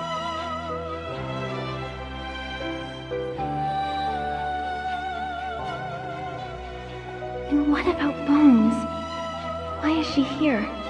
Was she really Medale's accomplice? Do you like this ending, Mentor Astrid? Soon the Parksolians will be rid of the shackles imposed upon us by our god. We shall be free. If we can't remove the shackles, it's better to destroy them through death. That's what you taught me, Mentor. What on earth are you two talking about? Bones, you... Seeking your own demise. Nikki! Nikki! Maybe it's too late for her, actually. Thank goodness you're back! I don't think we're saving I saw a Medale. few more memories just now. Wait, where did Bones go? I don't think we can fix her. She's a bit too far gone. All of a sudden and floated away. I wanted to chase her, but she was too fast. But maybe we could at least fix the people that she harmed? By the time I got back, you were still standing in the same spot. Momo, it's fine. We could hear you even in our head. I saw the disaster in Bones' memories. And then I learned... Medale was behind the disaster. She's the only reason so many fell into Soulfall. What? The disaster 5 years ago wasn't a natural disaster? Right? Bones was standing with her. Medale said that the disaster was all thanks to Bones' teaching. How could this be? Nikki, do you still trust Bones? Trust her or have doubts. I trust her. I still trust her. But Medale said Bones guided this her to lighting. plan the entire disaster. If Bones were truly a villain, she wouldn't feel this much guilt or collapse in despair. Hold up, I know we're having a moment, but this lighting is really nice on us right now. I want to find out what happened between her and Medale. Maybe there's been a misunderstanding. Either way, I have to find her. But where? We have no idea where she went. No! It crashed. The cavern. The cavern? I saw Medale walking into a cavern at the end of that memory. Maybe something's hidden there. If they were partners, Bones might be hiding there. That cavern could be their secret base. That makes sense. Let's head out.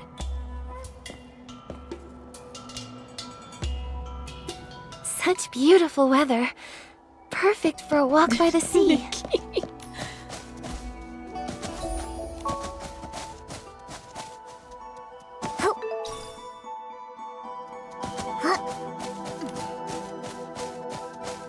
Okay, let's go.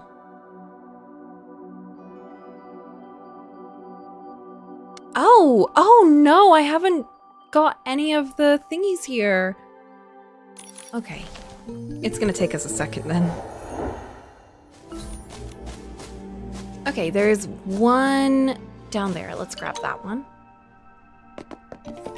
Ooh, and a diary entry. I'll go read that. There's a couple, I think. Oh, Tina Ski-Oh! You're recovering well. Keep it up, and the scars from those scratches will eventually fade. Thank the dragons, I really owe you one. Would you like me to apply a little more scar ointment? If anything feels uncomfortable, just let me know. Wow, so this is what Tina Ski-Oh's clinic looks like. The faint scent of herbs and the soft light, everything feels so neat and orderly.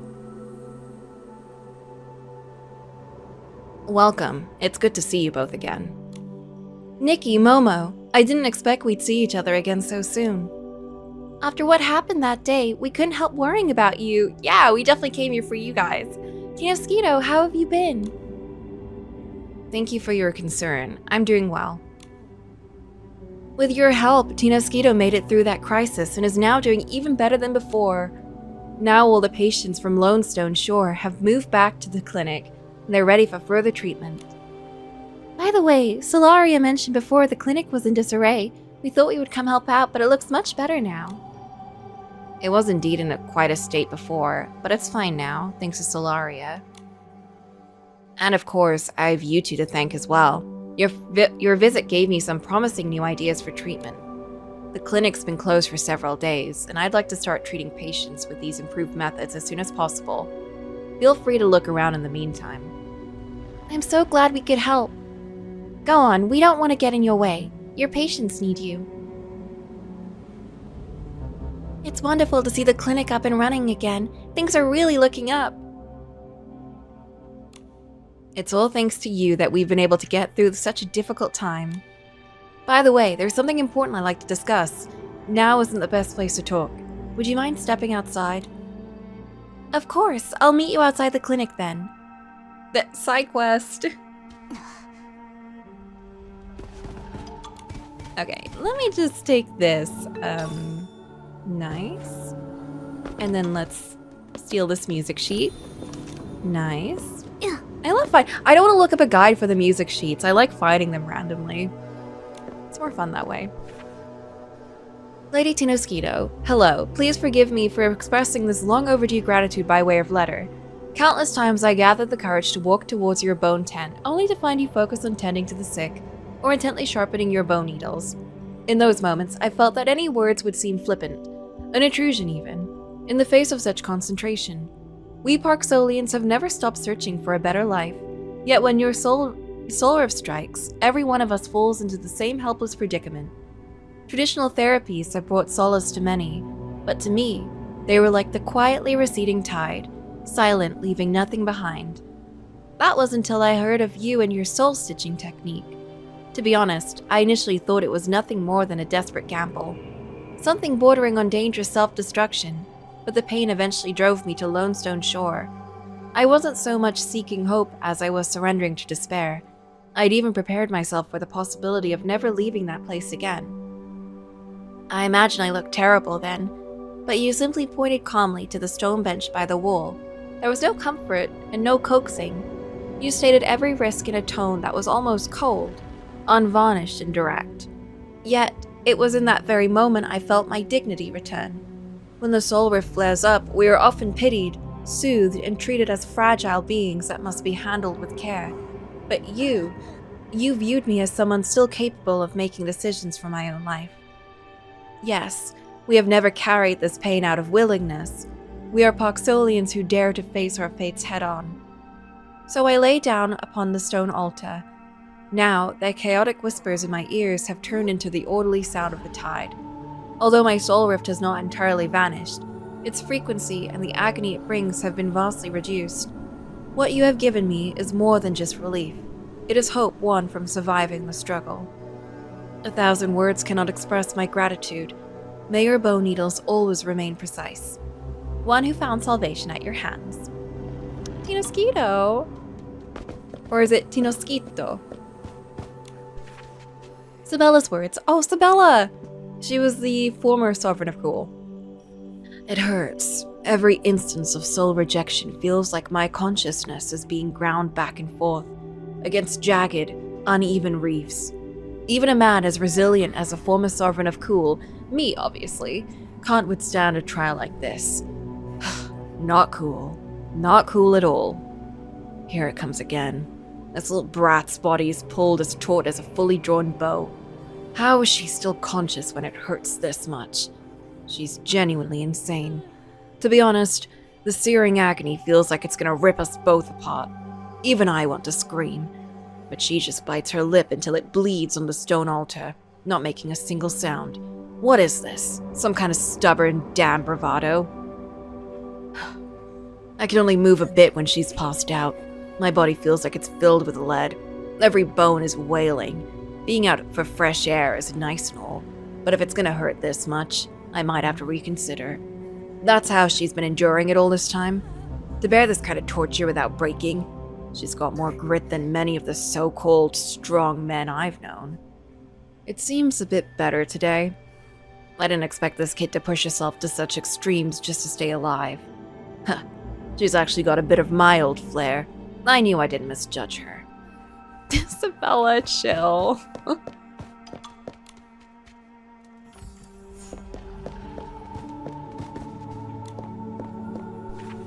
Tinoskito's notes. Heavy rain, high humidity, 2 cases a day, middle-aged male, severe soul rift, presence of auditory visual hallucinations, blah blah blah blah blah blah blah, dissipating souls, recovery is currently progressing well. Mild soul rift, so she's actually able to do more than like everyone else is. Cognitive functions remain clouded. Does humidity impact patients to avoid unexpected interference? Surgical conditions within the bone tents must be upgraded. Moderate humidity. After multiple procedures, the wear on the bone needles is higher than anticipated. To ensure tomorrow's stitching isn't affected, I added 2 blue pools off the clinic to forage for new materials. Solari was a great help. And even prepared dinner. We had a middle-aged male who had a mid-soul rift episode. Exact progression of the pathology was difficult to determine by sight alone. Consciousness was unnervingly lucid. A very calm refusal of our treatment. Difference in perspectives are far greater than I imagined. With limited power, we simply cannot save everyone. You can't force people. The father had previously received treatment. She was born improperly. However, the patient suffered severe hallucinations, repeated clawing of scales. I observed heavy wear on the horns and tail. Condition stabilized. Reaction remained sluggish. Prevalence of soul rift onset in younger demographics is troubling. I hope to identify the triggers soon.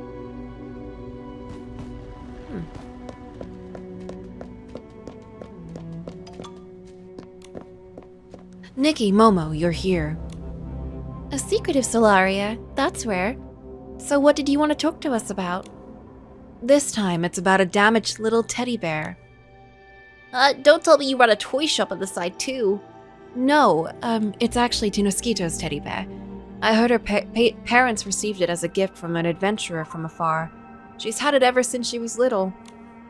But now its arm has been torn open. The stuffing is spilling out. It's so worn it's barely recognizable anymore.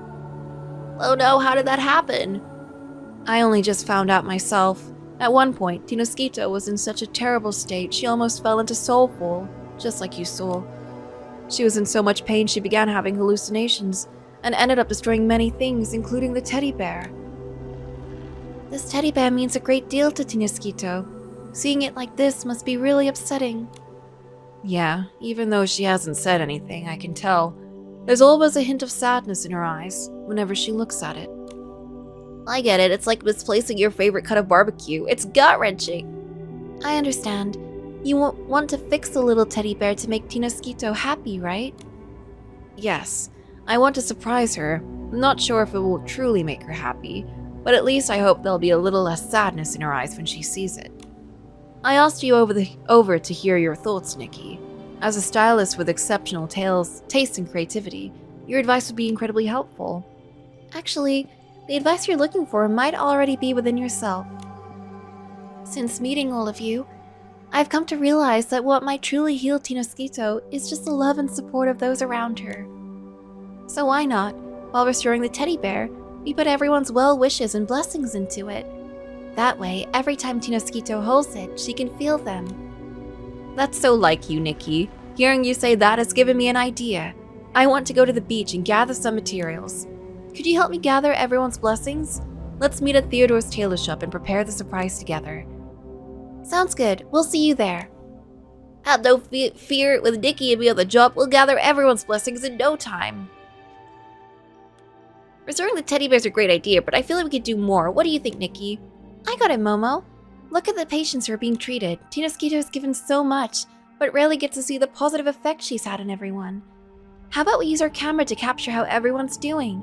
That way, Tinoskito can see what she's giving isn't just healing, it's hope. Okay. Oh, an old teddy bear. Its fur worn and seams split. Its design still faintly reveals a style unlike anything local. Okay, we'll do that after though. We have things to do right now.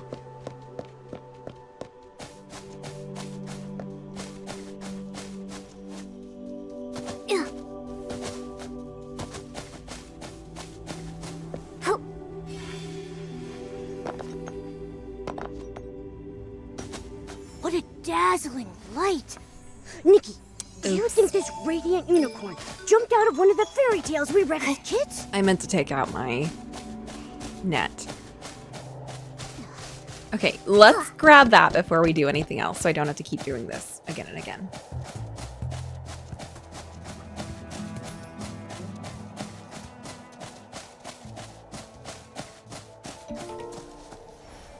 Oh, there's so many Whimstars around me.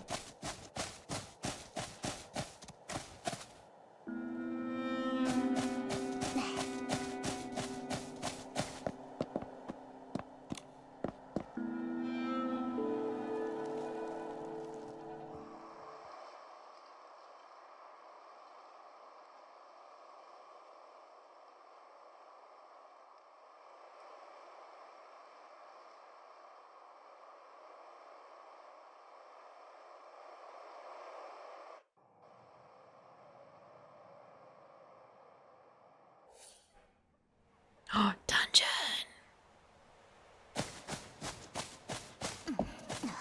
Oh. Oh. Is that Medeo and McGill? Stop, that's cute.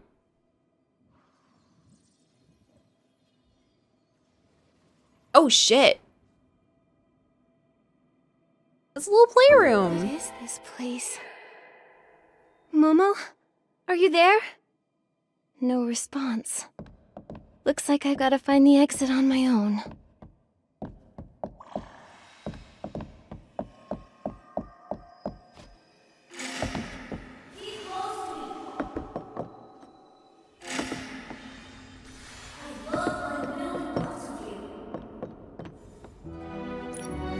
Aha! Thank you, little McGill.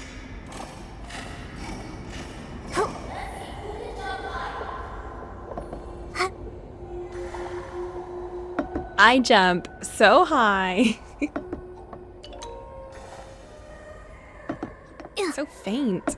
I can hear just a little bit of music.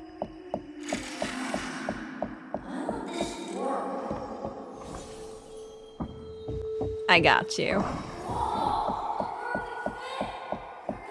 Sis? Have I entered another memory? Oh Am I my playing god. the role of this child's sister? Maybe it's not Miguel, I don't know. I'm just assuming.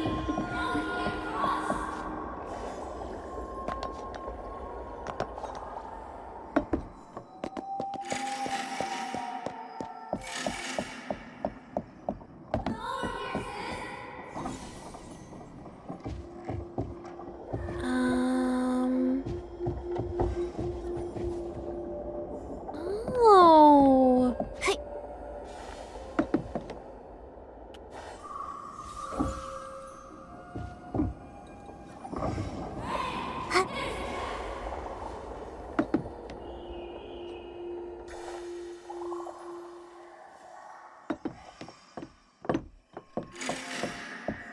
Oh! The path.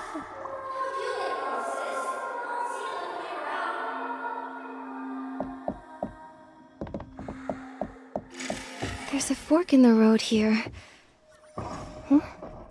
Why can't that boy see it? Oh, okay, that's not as fun. Hey, this is supposed to be playful.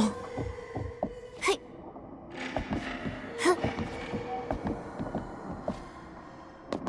Whoa, whoa, whoa, whoa.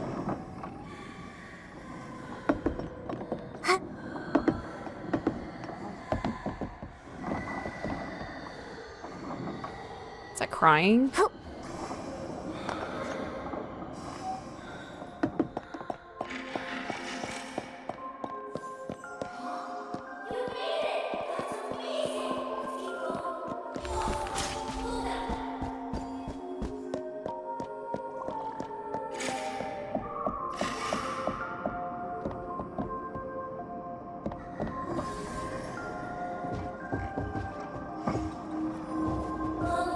Music is slowly starting to come in.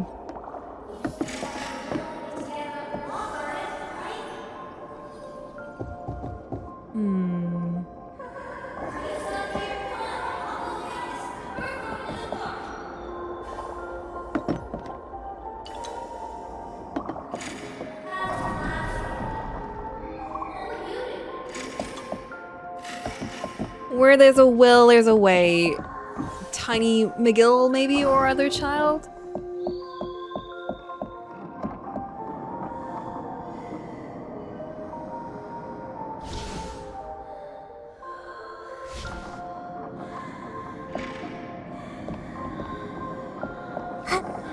Oh, shit. Stop that!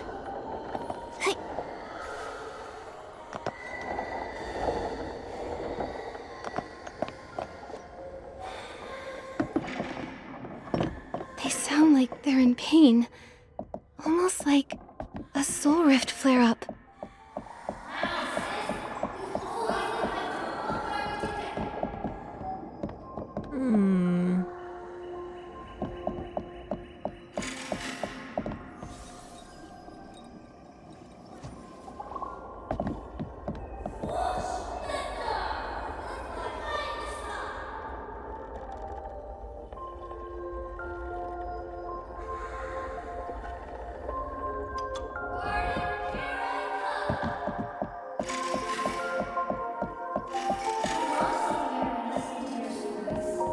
Aww, this place is so cute. It reminds me a little bit of that, the Little Prince event. But maybe less cute. Parksolian Tales, the leather bag, beetles, and the umbrella bloom. In the corner of a house grew an umbrella bloom, yellow and frail. Even so, it still extended its canopy as wide as it could, come rain or shine. On one rainy day, the umbrella bloom met a team of little beetles. "We're all soaked from the rain. Good thing there are 3 umbrellas here," said the leader of the beetles gratefully. as it arranged its team to rest in their new shelter. "Are you afraid of the water?" asked the umbrella bloom curiously. "Yes, could we stay here for a while?" And just like that, the little beetles set up camp under the umbrella bloom. However, the umbrella bloom was withering. It was something it couldn't stop. At the end of its life, it tore off the last one of its leaves and sewed it onto the leader's back. "This bag is waterproof. You can carry your friends in it," the umbrella bloom said warily. "Offer an umbrella to those in need. I hope you can do that." Thanks to the bag, the leader prevailed against countless storms. It kept the umbrella bloom's words in mind, offering shelter to all those who sought help. But the shelter was not built for the beetles to carry. Its descendants, like itself, also carried bags on their back. But this was painful to them. When the pain was too much to bear, they considered tearing them off. The leader stopped them. "It is our duty to shelter others," stated the leader sternly. Then a miracle happened. As the beetles kept their promise and spent their whole lives carrying others, the pain eventually faded, and they managed to help generations of little bugs. The bugs who received their help erected a grand monument for the leatherback beetles. Medail's note. Grandpa often told me this story, hoping I'd become someone like the leader of the beetles, who never forgets to offer others an umbrella, even when in pain, and has great power to encourage others. However, there's another version of the story, where the miracle never happens. One by one, the leatherback beetles tear off their bags to escape the pain, only to turn into lifeless statues. The leader, drowning in sorrow, places them into its own bag, until the bag becomes too heavy, dragging it to its death. The end. Who made that story? Fire them! I don't want to lead like that. If everyone has to live in pain for the sake of kindness, then we shouldn't have accepted the bag in the first place. That sucks. That's a terrible story.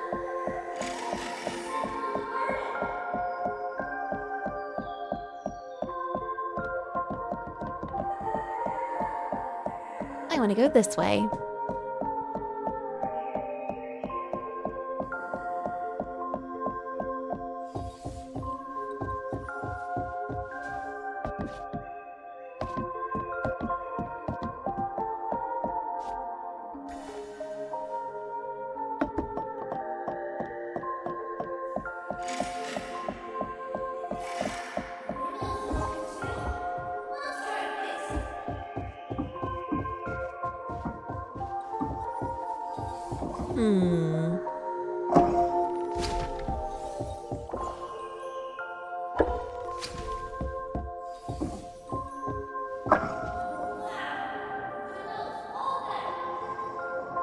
I really like children's building blocks a lot. Like when they're wooden, I really like the wooden ones a lot. They've just got like a nice texture. When I worked at the shelter for a bit, and we had like those new toys, my favorite ones was when they donated like the little wooden block toys and stuff. It was always like, I don't know, it's just such a cute little thing. There was like a Peppa Pig one, which I don't like Peppa Pig, but the blocks were very cute. I think one of them was like a little clock that you can kind of put in and out the pieces, and you can change like the date, and it's like used to teach time and dates and stuff to babies. It was very, very cute looking. There was a Winnie the Pooh one, actually. That was my favorite. It was so pretty and so cute.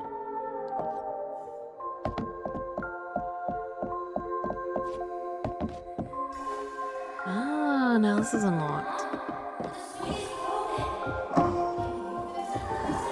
I got you. I think.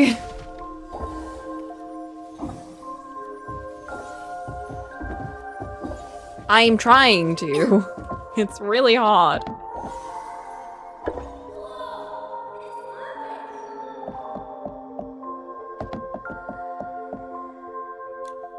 Yay!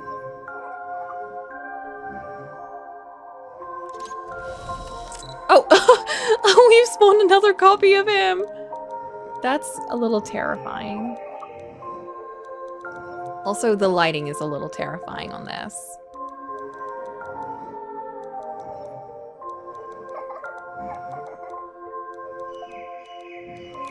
It's a tell them that there's something wrong. Something's not right about this.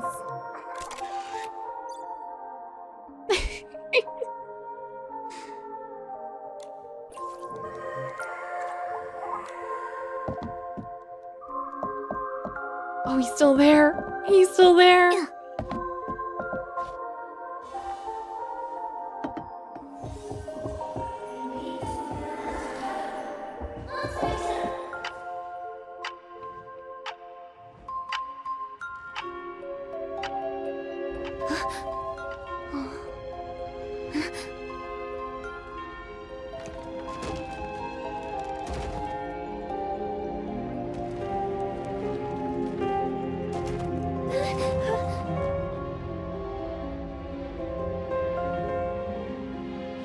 Oh.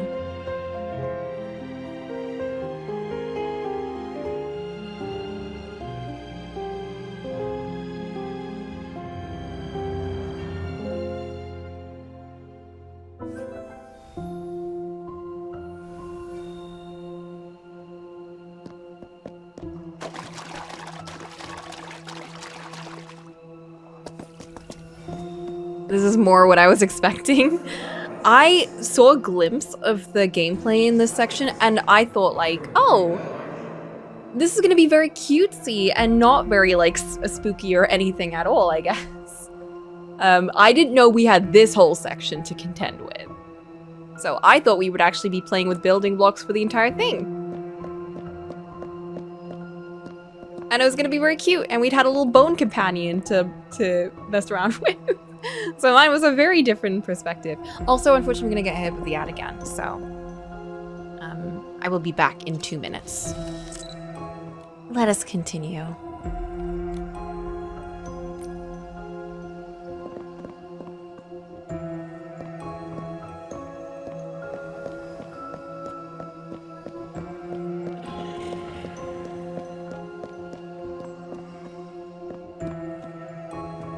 Little McGill.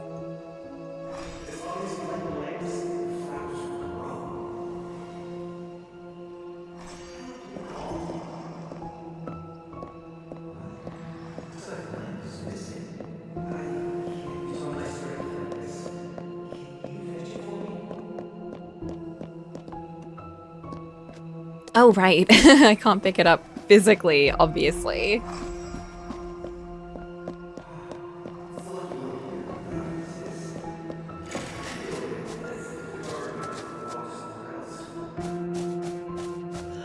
This looks very dangerous.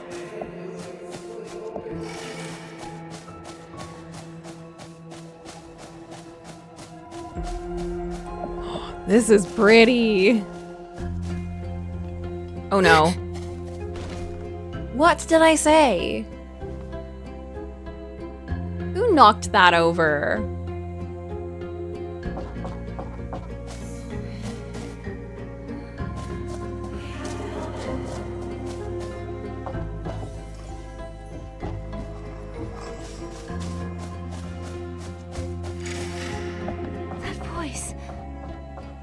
Dale? So, if this is her memory, then the child calling me sis must be McGill. Oh, little baby McGill.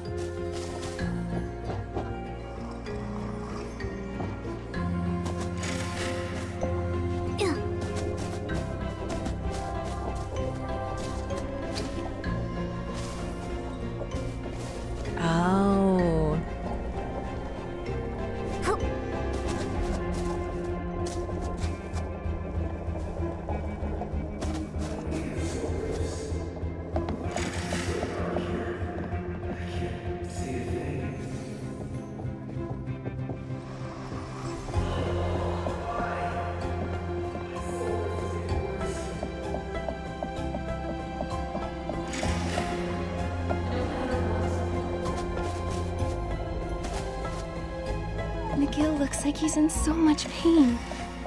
How can I help him?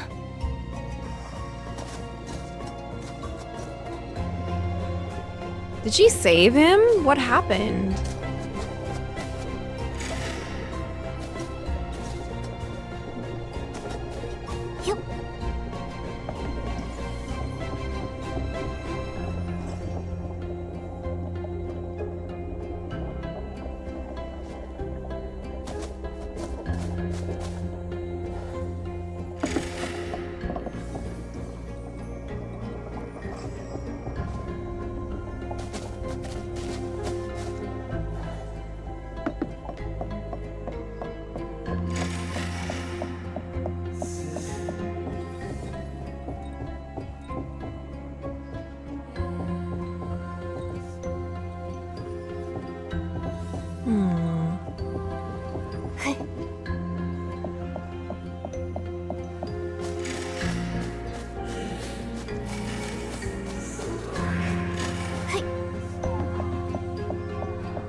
Oh, that's not good.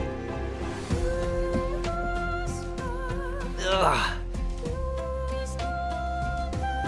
I'm sorry, McGill. I thought I was helping. There must be a way. I can't give up. Oh, that looks like it's gonna hurt. Yeah.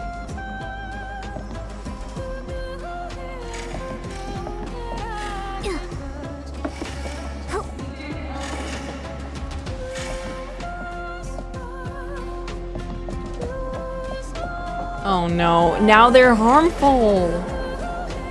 Is this symbolism?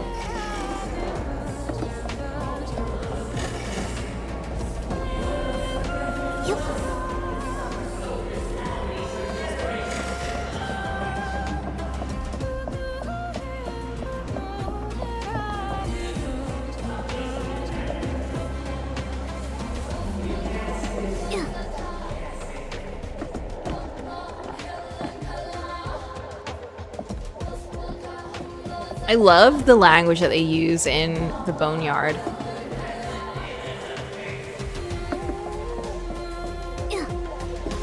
It's so pretty. We haven't had like a dungeon like this in a very long time, and I'm loving it. The storytelling, it reminds me of Queen Philomea's palace.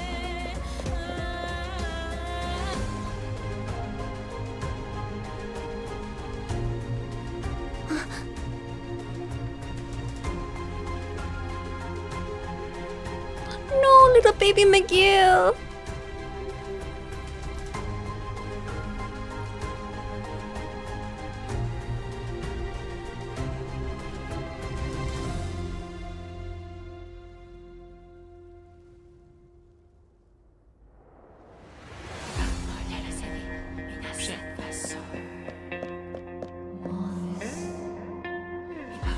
The Titan King.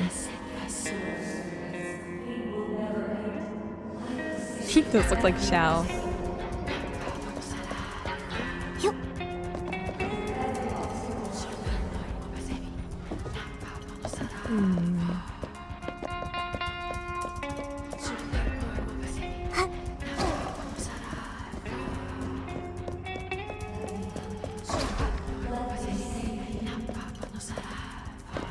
Every obstacle.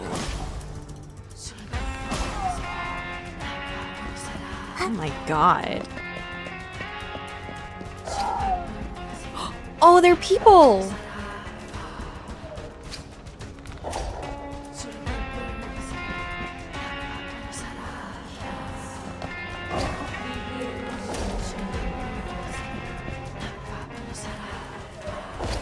The wooden blocks that were gentle and helpful, and now we're destroying them.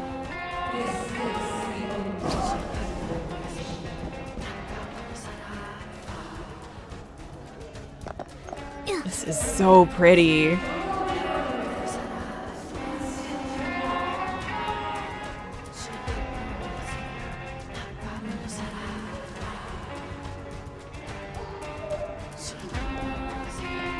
Who said that?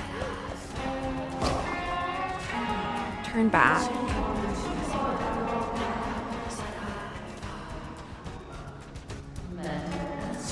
Oh, it was her mentor.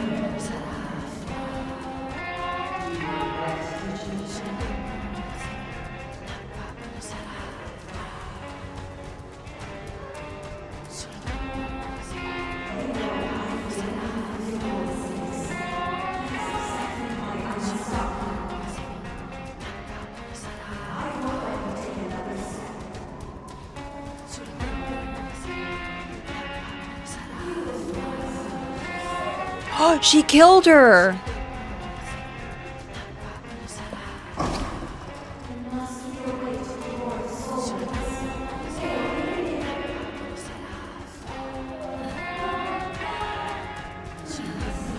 Oh, I'm killing her right now.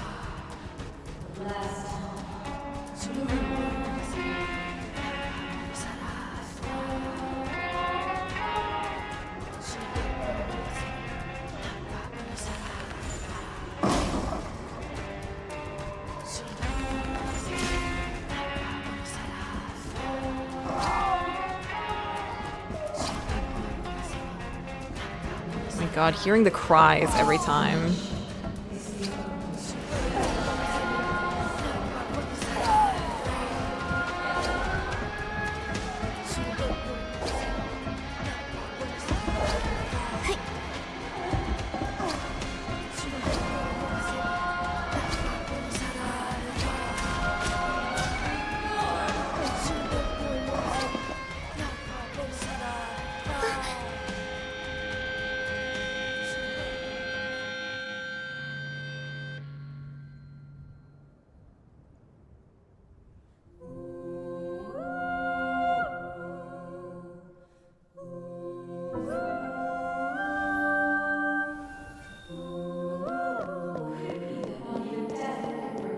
The windmill.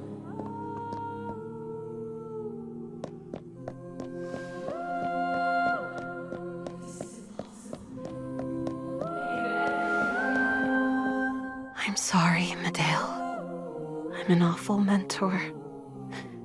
I can't even save my own student. It might sound like I'm overestimating myself. I just wish I could reach out and hold you. There must be a way.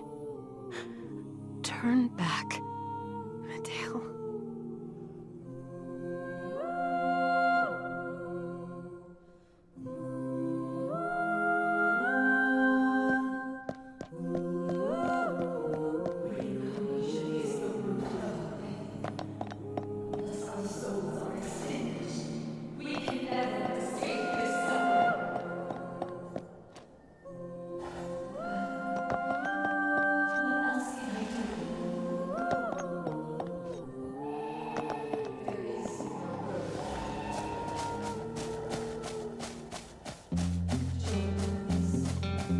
Ooh.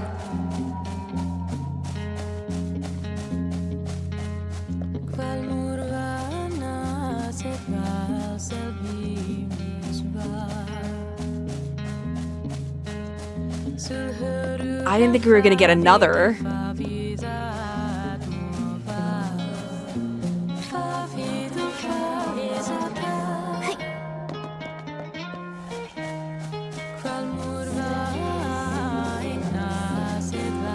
The flower.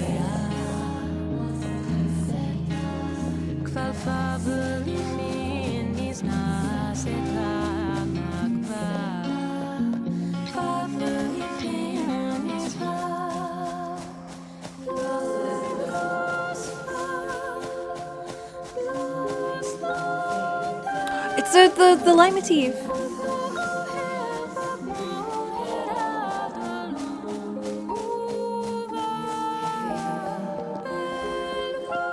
I am so glad we continued from the other point in the story to do this.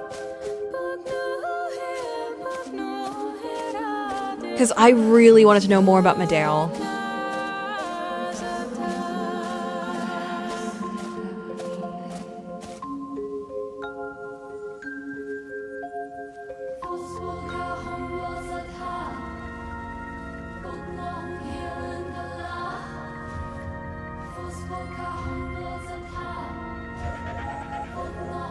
Medale.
Well, that's the second time we've been put into Medale's body. A lot of things about Medale.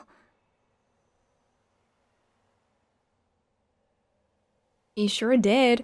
That was cool. I know so much now. The good news is, Bones was not Medale's accomplice. She... Huh?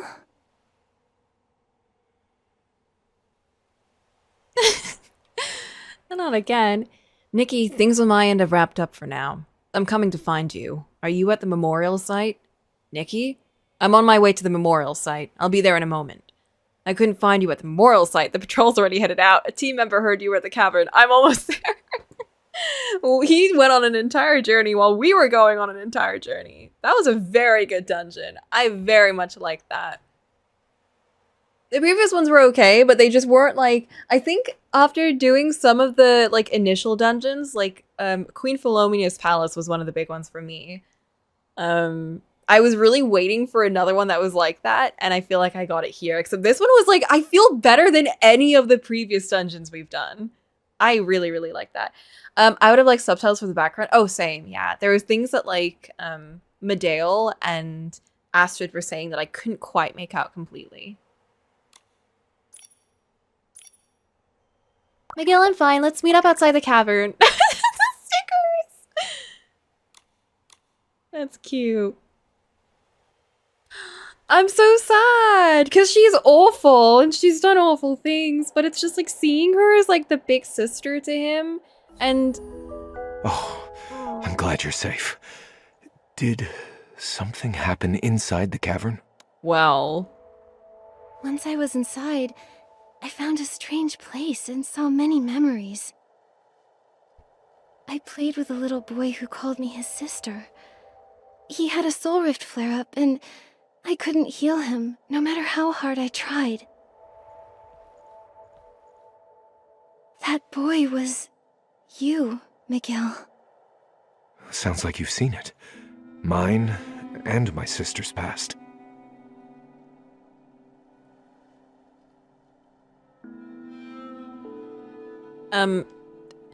That's not all. I saw that Medale was misled by an organization called Mothis. Wait, I don't remember that bit.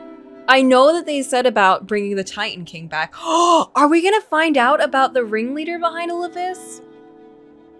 They told her that the Parksolian souls were tampered with, abandoned by both gods and dragons. Later, she joined them.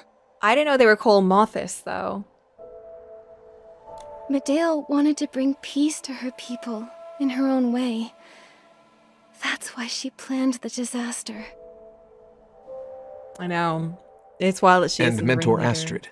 Was she a member of Mothis too? No. No.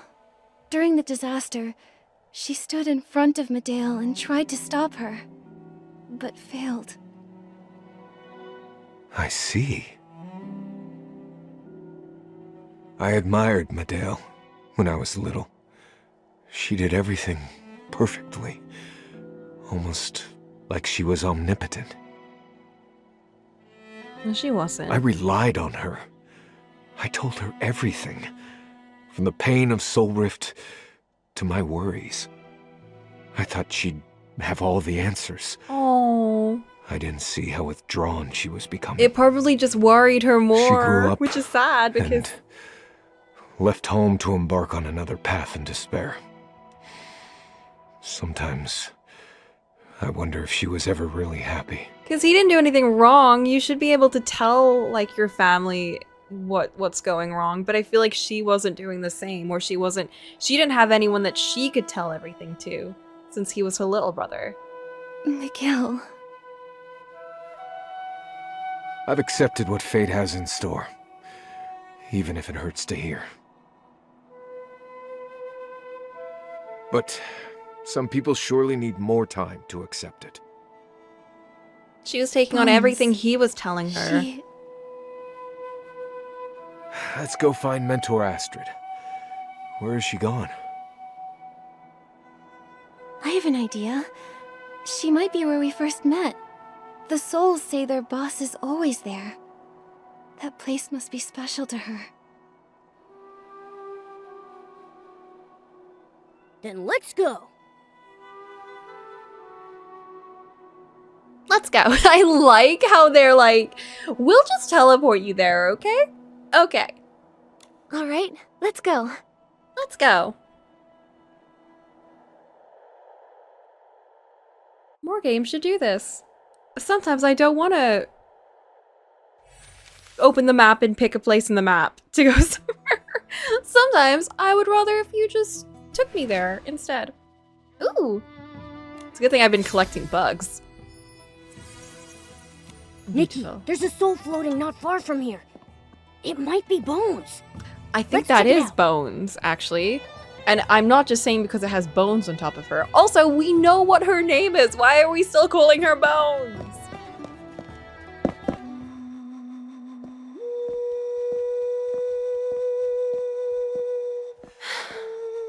How did you find me? My intuition told me this is where you spend most of your time. This must be where you tried to stop Medale, isn't it?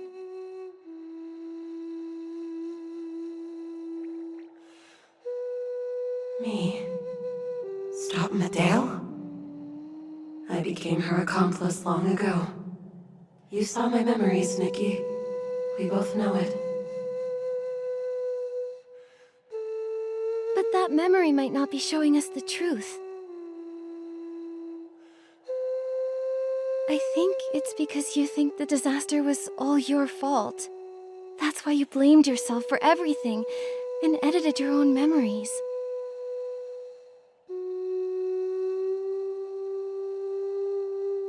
Medale never said that your teachings caused the disaster. You were with her because you were trying to stop her.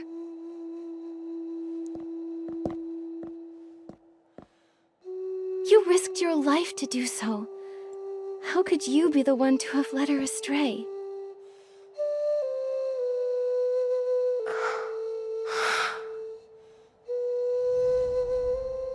Mentor, may I ask you a question?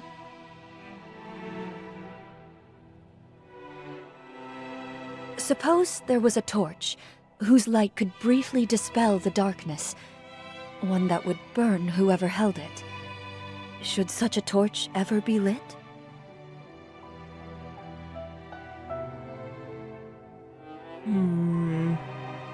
I think the burning process is meaningful. It's like those patients with severe soul rift. They keep reaching for the sun and smile at their loved ones, even when they've completely forgotten who they are.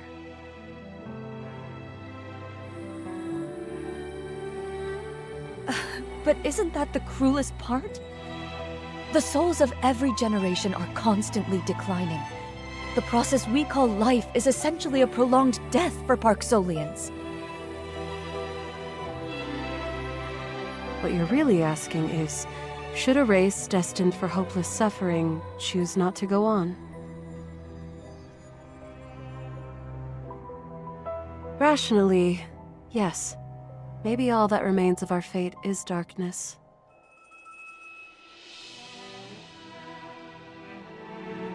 But we are not prisoners to rationality. Our lives have meaning. We have willpower and determination to keep moving forward, even when the end is near. I believe our persistence will one day create a miracle. Medale? That wasn't the answer she wanted.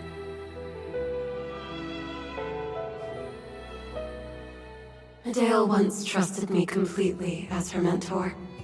Yet I said those words to her. I was so worried about her after that. When I checked the files, I saw she was suffering from soul rift. I blamed myself and tried to find her, to tell her it wasn't like that. But she vanished. I quit my job, researched soul rift, and looked for her. Finally, I found her. On the day of the disaster. Funny thing is, I couldn't even finish that sentence before I turned into a soul. What? We have willpower and determination to keep moving forward, even when the end is near. So that's your unfinished business. You stayed in the boneyard this whole time to stop Medale and pull her back. But no matter what you said, she wouldn't have listened, right? I know, but I couldn't stop feeling guilty. You can't undo the past, but what you did was not in vain. You researched Soul Rift, you taught your students, and you told them that willpower brings hope. You continued a path and lit a torch, like the Parksolians have done for thousands of years. Just like you once cast everything aside to stop Medale. But... I've also spent my time regretting that I couldn't pull my sister back from the abyss. But I keep telling myself to move on. The Medale can't hear us. I'll pass your idea of moving forward onto our people. The lost may gain a bit of courage to live. Those deep in pain may find hope. Those steadfast in their duties will have more confidence. We are the same, Mentor Astrid. Is that so? I suppose it's not so bad if others can hear that too. In that case, I have no reason to remain a lingering soul. I've decided to reincarnate. I'm so happy you've made that decision. I hope you have a smooth journey toward your new life. I'm gonna miss you. If only we had met sooner, we might have been great friends. That would have been 8 years sooner, Nikki. Don't be so quick to mourn. We might meet again in the near future. Even without our memories, I believe we are destined to become friends again.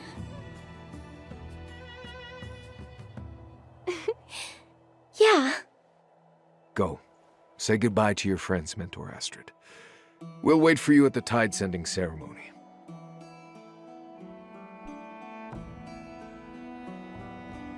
Ooh, I can't wait.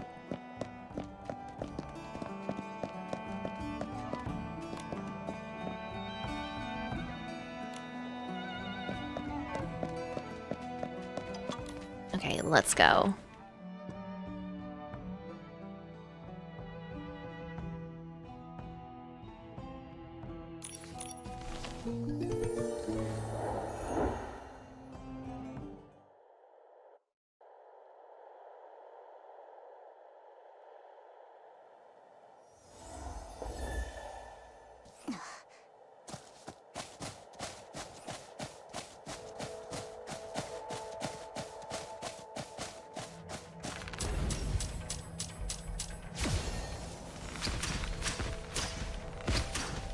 Momo, help! Running out of breath. Gotta be careful.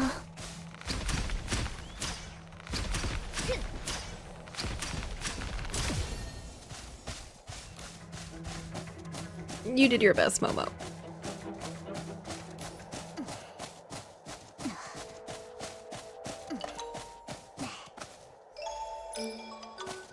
Come with me, bees. I shall use you as a sacrifice for more gleams.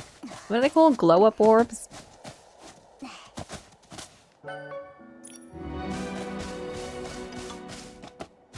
Where's this thing gone? We should probably help these guys while we're here.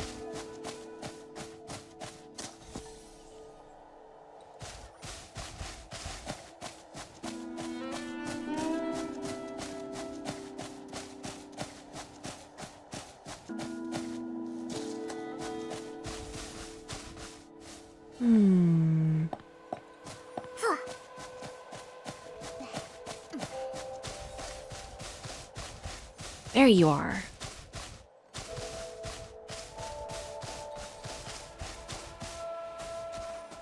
You're welcome, guys. Faton, oh my god, you missed the coolest and also most story-driven dungeon we've had in the game for a very long time. It was kind of sick.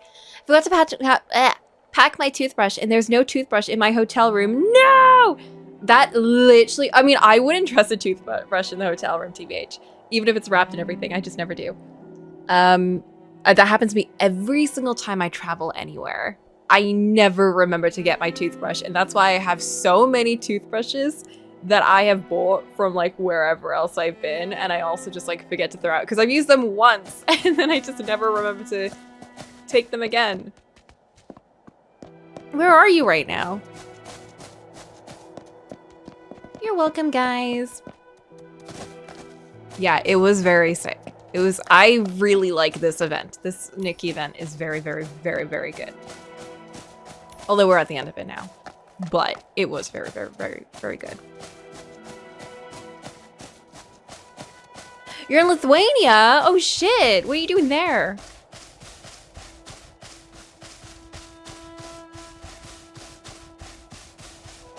Are you there for the sights or something in particular? Either way, that sounds like it'd be a lot of fun.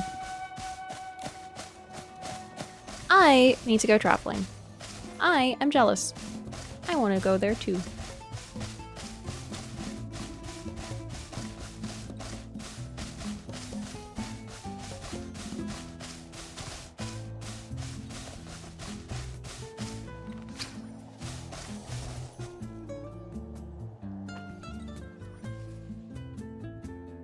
We no longer have the strength to ferry those thousands of souls, which is why we entrusted, never mind, this shall be the final day for the Poxolians and the final day of the dragon race.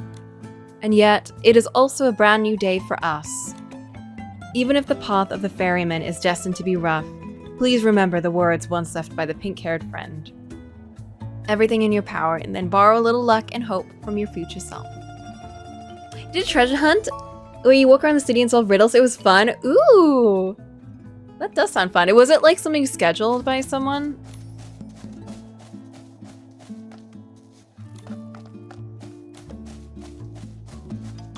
Have you ever done that thing where you like pick a color and everyone in your group picks a color and then you split up and you take pictures of anything that has that color and you come back and you show each other the pictures? If not, you should try that. It is a lot of fun. I've not done it myself, but it sounds like it would be a lot of fun. I've seen other people do it, and I really want to do it too.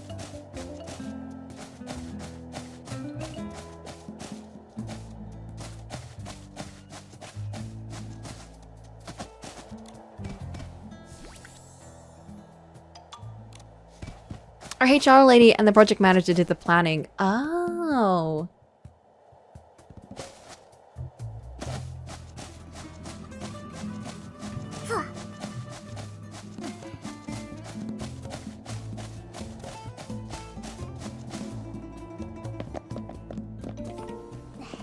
Company covered the Tinder premium subscription.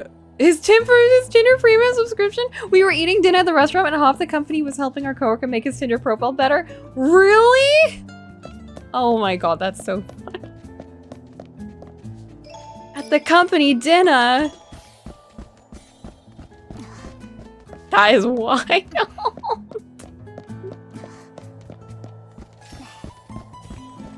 Was it a good profile at least?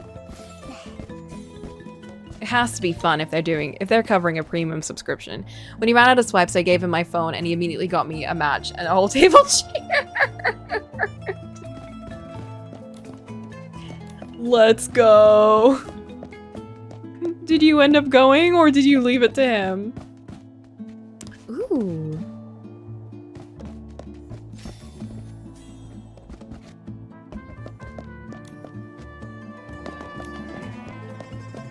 Ooh, Momo, I found a story. Parksolian Tales, The Golden Flower and the Lost Dragon. A long, long time ago, there was a slender little dragon. Compared to its peers, it was unusually lively and gentle. One day, it came across a lost soul. Hello, do you know where the other souls have gone? I can't find my way to them, said the soul. The little dragon didn't hesitate. It guided the way for the soul with its shining scales, leading her to the entrance to the cycle. This is the place. Oh, this is the place. Don't get separated from your friends next time. Although it helped the soul, the little dragon was left with a question. Are there many souls like her, lost in the darkness on their way home, cold, hungry, and alone? It was so lost in its thoughts, it didn't notice one of its scales fall off.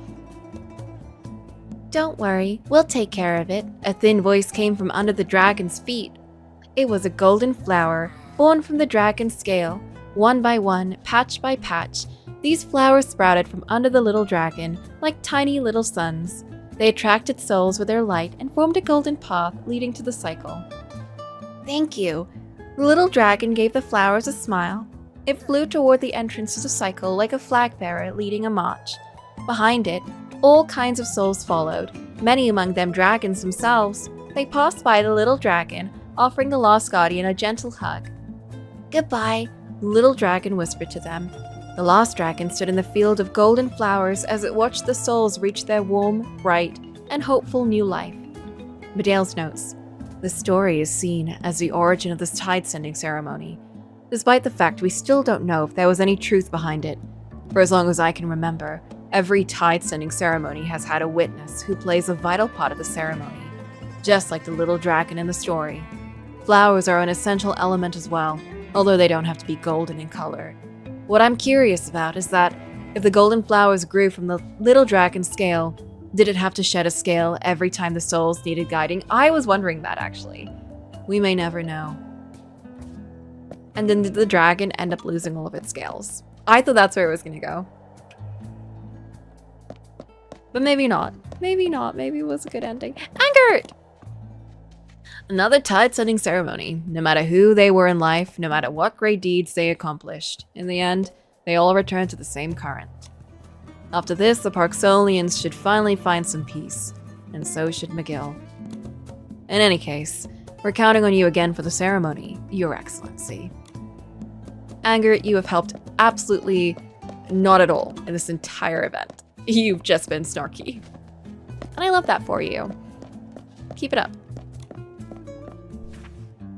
Soulfaring Chant, Tide-sending song. May the dragons— oh, did y'all know? Nikki, the voice actor for Nikki, like the English voice actor for Nikki, she sings, and I think she's done— I know she's done at least one song in the game, like one of the recent songs. But I don't know if she's on any of the other ones. Thank you for sticking around, Lisa Hamper. I'll just say Lisa, because that's easier. But yeah, she sings, which I just thought was so fun. But yeah, I think she did the most recent song, not counting this event, but of all the recent ones. She did the most recent, like, big song thing. And she's got a very nice voice. Anyway, I just thought that was a fun little fact.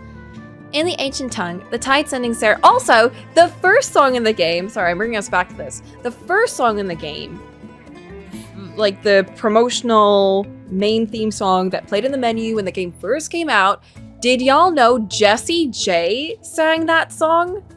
What?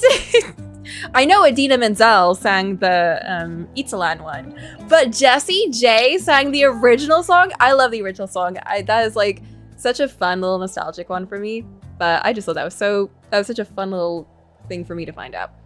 Anyway, let's go back. In the ancient tongue, the tide-sending song refers to the melody of the soul's journey. It is no ordinary song. but the final bridge of communication between the living and souls. As long as you chant it with the right intent, whether or not you have been chosen as a witness, your voice will bring special meaning to the tide-sending ceremony. 1. The ancient tongue is a language through which souls resonate. The tide-sending song must be chanted in the ancient Cocolian language because, over the passage of time, these words have become deeply intertwined with the breath of this land and the rhythm of the tides. Its pronunciation aligns closely with the vibrations of souls, allowing it to convey solace and comfort that defy simple description. Which makes sense if it is derived from the language of the dragons, I'm assuming. Every ancient word is saturated with a collective emotional memory of the Cocolians. When you hum its melody in the old tongue, your blessings and prayers connect with those of countless past mourners, becoming a resonance that transcends time. 2. Chanting is not about skill, but emotion. The tide-sending song is more than an artistic performance. It ensures that as the song fades, wandering souls may depart in peace. The longing of those left behind may be gently released, and the soul tide may flow more quietly and steadily toward a far shore. As the lyrics go, rest now, souls, look back no more. Rest now, souls, linger no more. When the wind banners turn and souls gather, all unspoken blessings will flow out the song, merging into the gentlest wind within the tide to carry the echoes of those traveling far, marking a tender end to the parting. In that moment, every soul shall forget its pain and sorrow and follow the song towards rebirth. If you glimpse faces emerging during the ceremony, whether familiar or strange, smiling or silent, simply let your heart drift with the wind to reach every soul. May your path ahead be smooth. Even if we meet again, and I cannot recognize your face, I still wish you to attain a new life that is truly your own. Oh. I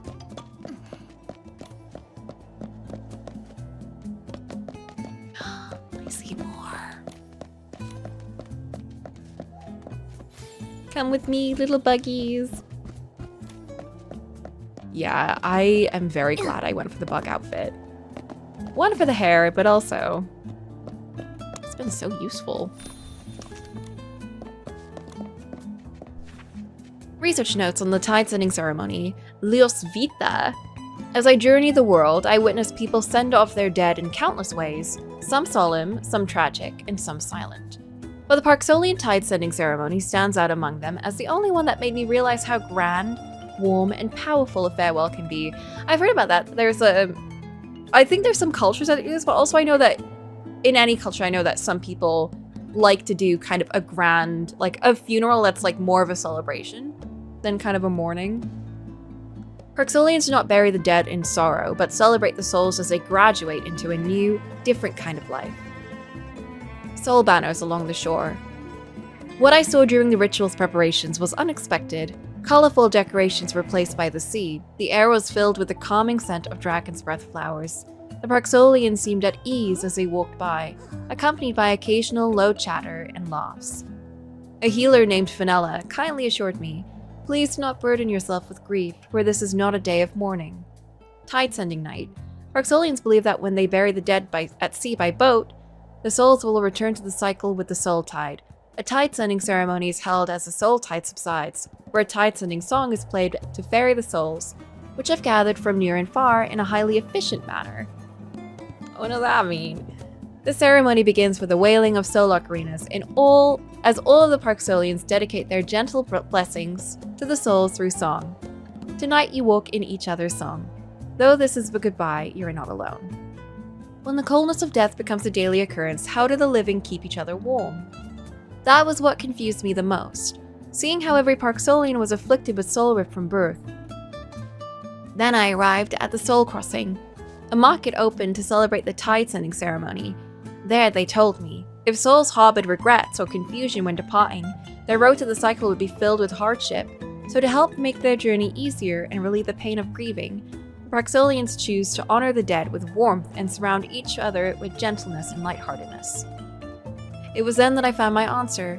Standing alongside the Parksolians, I felt as if I truly had seen countless souls embark on their journey beyond in song. And those who were left behind turned toward the next dawn with their arms full of stars. That's such a sweet little sentiment, with their arms full of stars. I remember. Is this like a thing in South America? Like, actually, the Day of the Dead, isn't that like a celebration of... It's not a funeral celebration though. That's just kind of an overall celebration of souls. But I wonder if that's what they're going for with this. With the flowers and everything. Anyway. Oh, Heloise.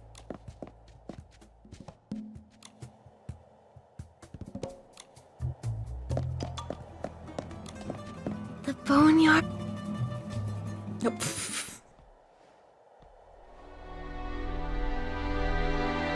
Everyone, we gather here today to fulfill the most ancient of promises.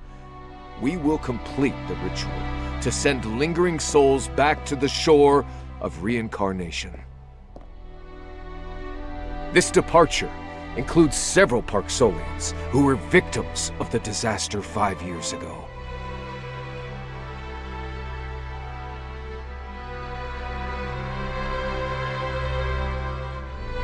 In the process of seeing them off, Nikki and I discovered a heartbreaking truth. The disaster 5 years ago was no accident. It was done on purpose, to destroy the Parksolians. Its instigator was Medale. Oh, we're revealing that here? Medale? Oh no. How could it be? Oh, because they don't even know that she did any of that, did Even the they? disaster 5 years ago was... As Medale's brother, I cannot forgive what she did. And, as the clan chief of the Parksolians, I stand here not to simply expose this crime. Our burdensome mission and painful future left Medale in despair, leading her to do something unforgivable. But I know that the seeds of this pain may be hidden in the hearts of many of our people.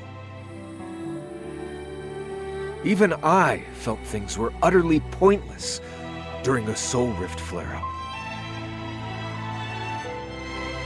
But what I want to tell everyone is, look at yourselves and at everyone around you. Mosquito. Our existence is a miracle that defies the void. After countless hardships, I hope every person feels proud of themselves, whether they were once lost or not.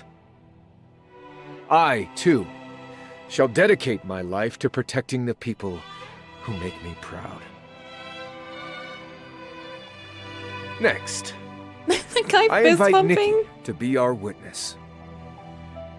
Oh, we're It playing was the dragon. Nikki who told me starlight shines brightest in the darkest of moments. She has illuminated a path for us. I hope to pass this light on to the deceased as they journey on. Nikki, This random child is so hyped. play the final fairy song for the souls of the boneyard. And this is when we change into that outfit. I completely forgot about the outfit actually, because of the dungeon.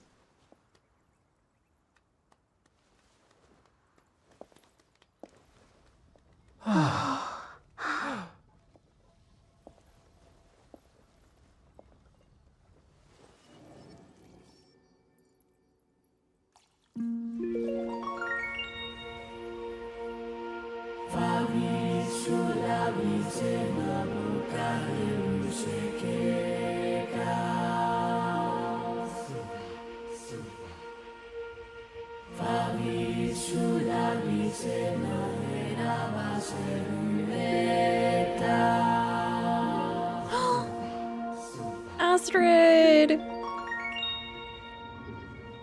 Is that Medale? Medale! Can we save her?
The tide sending ceremony went very smoothly. That was so Nikki. pretty. It was looks like beautiful. McGill is waiting for us over there. Let's go see him. Goddamn, this whole event has been so well done. I think it's just been like banger after banger. Hi, Sliver. Good meowing. Oh my god. Not after that. Banger, huh? I'm about to bang you in the head in a second.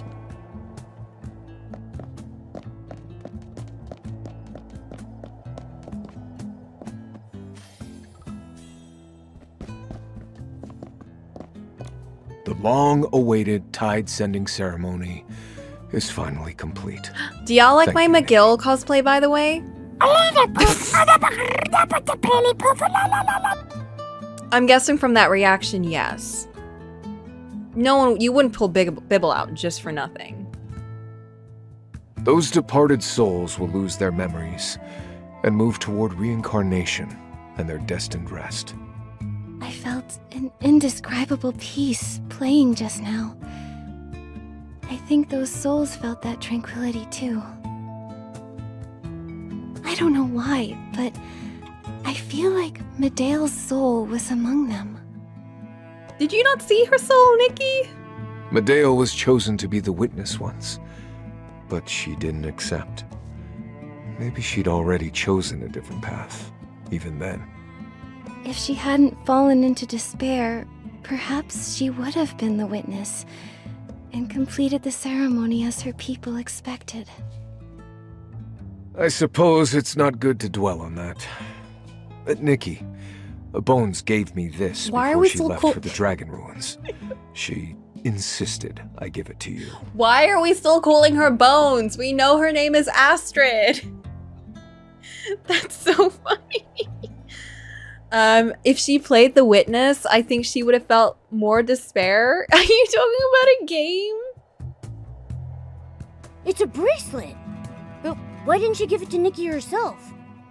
I think she felt that a face-to-face goodbye would be too sentimental, which isn't her style. She would have You're given right. up on humanity She right then and said, there. I've seen too many of those tearful parting scenes. Just thinking about it makes my skin crawl. If I did it one more time, my bones would probably fall apart from the cheesiness. McGill. It's a pretty good Bones impression. You've got her toned down. By the way, she's definitely got What the unique fuck? taste. Guys! This bracelet is so, We distinct. just sent her off. She said it's her school's tradition. She used to like giving her students those old-fashioned lockets, but now she thinks this is a good option too. Old-fashioned locket? McGill, the locket in your hand was also a gift from Bones, right? Did you ever find the photo inside? No. I looked everywhere, but I never found it. It's as if it vanished. Let's take a selfie right Could now and be put it where in there. Medea spent the most time? Like, her room? You mean her old home? I went there a few times after Medea left. It's been vacant for a long time. Not much is left there. I didn't see a photo. Maybe we can go there one more time? Bones tried to find her memories 28 times. We don't know what the result will be this time, but we can't just give up. Not with a J. Let's not incite anything we shouldn't be starting. You're right, Nikki. Maybe it's time we pay it another visit. Go now. Once again, I love that they will just teleport me everywhere I need to go. Thank you. All right, let's go. Keep that momentum going.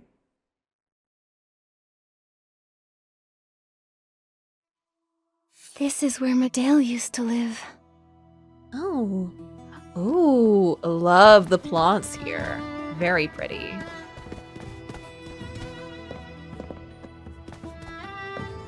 Where are we anyway? We seem to be in Lumiville. Oh, I can't jump. I was gonna jump in her bed. Oh, the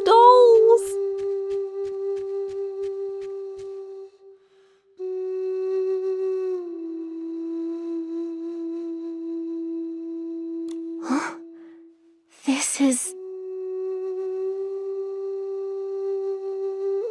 Don't tell me that's a picture of Astrid. It really was here. I've looked around so many times, but You I really... never looked here. Maybe I didn't want to touch it subconsciously. Okay, that makes more sense, because how did you Medeo, miss that? Do you think it's a good thing for souls to reincarnate? Of course. Think about it, McGill. She's so pretty. Reincarnation allows our departed loved ones and friends to return to us one day. But even if they come back, they won't remember us anymore. That's not him, is it? I don't like that. Even if we no longer know each other, at least they'll be living well in some other corner of this world. He's so tiny! Life begins anew, each person giving it meaning. It cycles on and on, never ending. Death no longer means the end, but a beginning of hope. Parksolians are the guardians of that hope. So the person who once believed that reincarnation represented hope was Medeo herself. Damn. She left that photo here.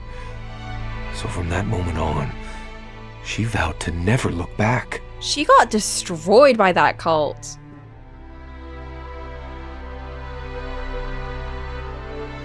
Actually, I came to this room before the ceremony began.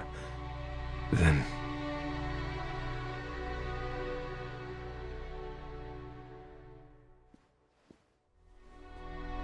Oh, the dolls. Do you regret it? It doesn't matter. A clan chief need not ask about the dead's choices. Only the living's path.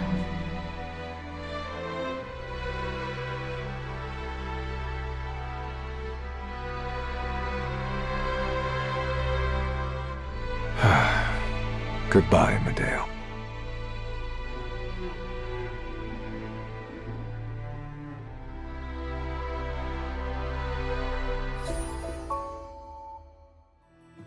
Quest complete? No! You can't end like this! Oh, this cult leader, when I meet this person, whoever they are, I am going to have so many words. My fists are gonna be out. We're gonna pull out our hammer and our axe and everything. Paint upon the canvas is long since peeled and warped amid the tangled patches of color. One can barely make out a panoramic view of the boneyard. No clear outlines remain within the scene, where orderly streets, buildings, and people once stood is replaced by chaotic strokes, mirroring the turmoil within Medeo's heart. Damn, she was kind of a good painter though. Like, look at that. It's very, what's the word? Impressionist, almost? Very abstract, but like you have to look at it from far away. But the vibes. She could have had a good life as a painter.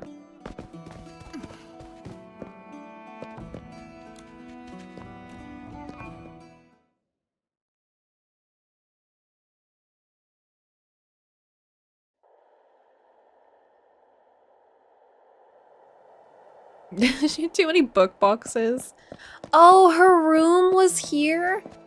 We could never go in it before.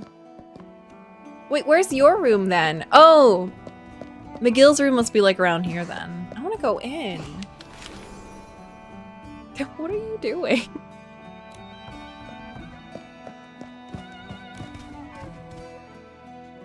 Soul Surge is calmed. Soul Rift of my kin have stabilized. A lot to do in the clan, but thanks to everyone's efforts, Boner is getting back to normal. Blah, blah, blah, blah, blah.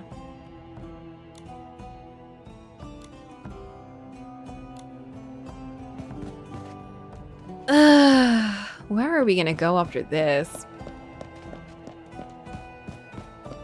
You know, as much as I like the Shroomlings, I am very excited to see more of the quests centered around these guys, because I have been loving them. And there's something about like a reincarnation race of like beings who are, you know, just like constantly suffering that is just so intriguing. It's very fun. Not for them, but for me.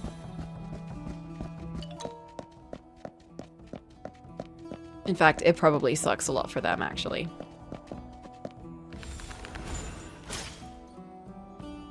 Yeah, it's like fun in a traumatic kind of way. Speaking of, we gotta go find Tinoskito and do that thing for her. Where is she? We gotta get her teddy back.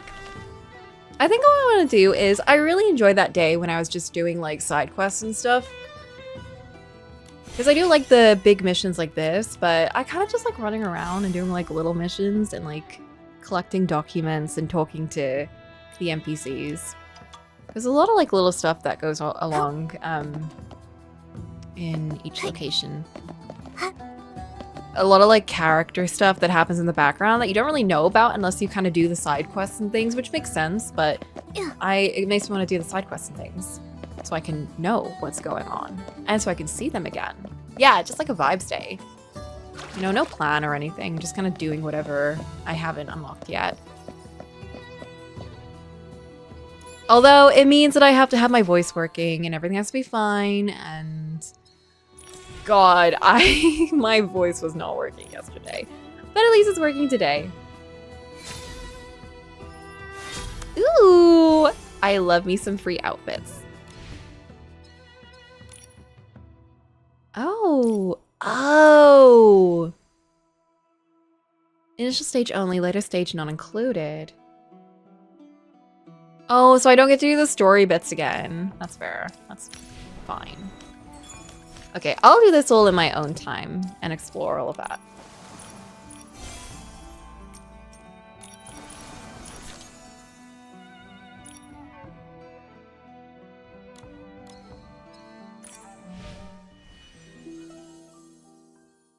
Oh, okay. Let's look at the preview for this at least.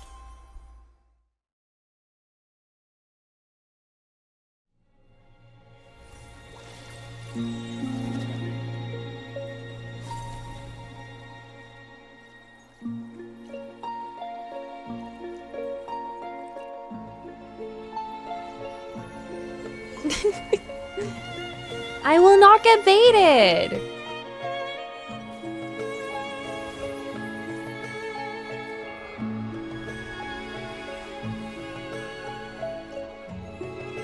Hair is really good. But not like the other one.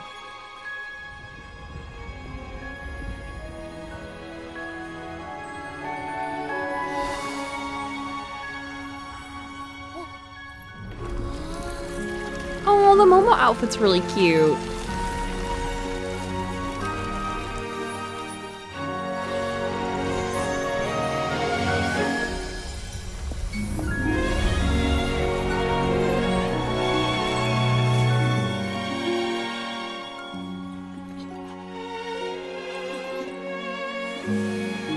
Yeah, like this is fine, but the Astrid outfit is kind of sick.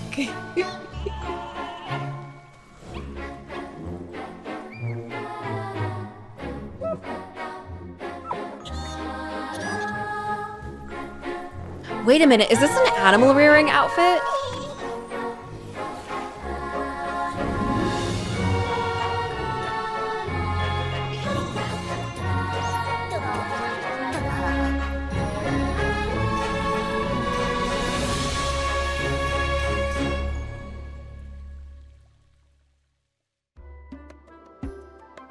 Hold up. What does the harp actually do?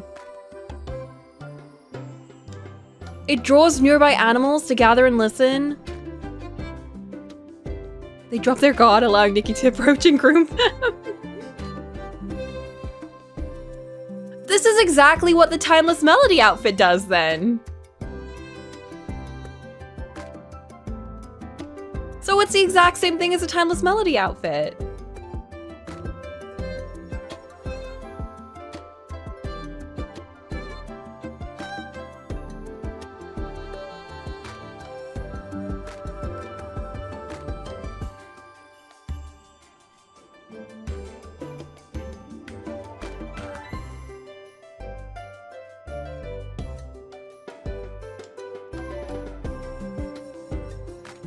Okay, that's cool. Oh! The game crashed. You know what? That's a good sign, actually. I was gonna say, I don't really have much more to do today. That unless it was just like finishing more quests. We'll do Tinasquito's quest next time and finish that bit off. And for now, that's it for Nikki for today.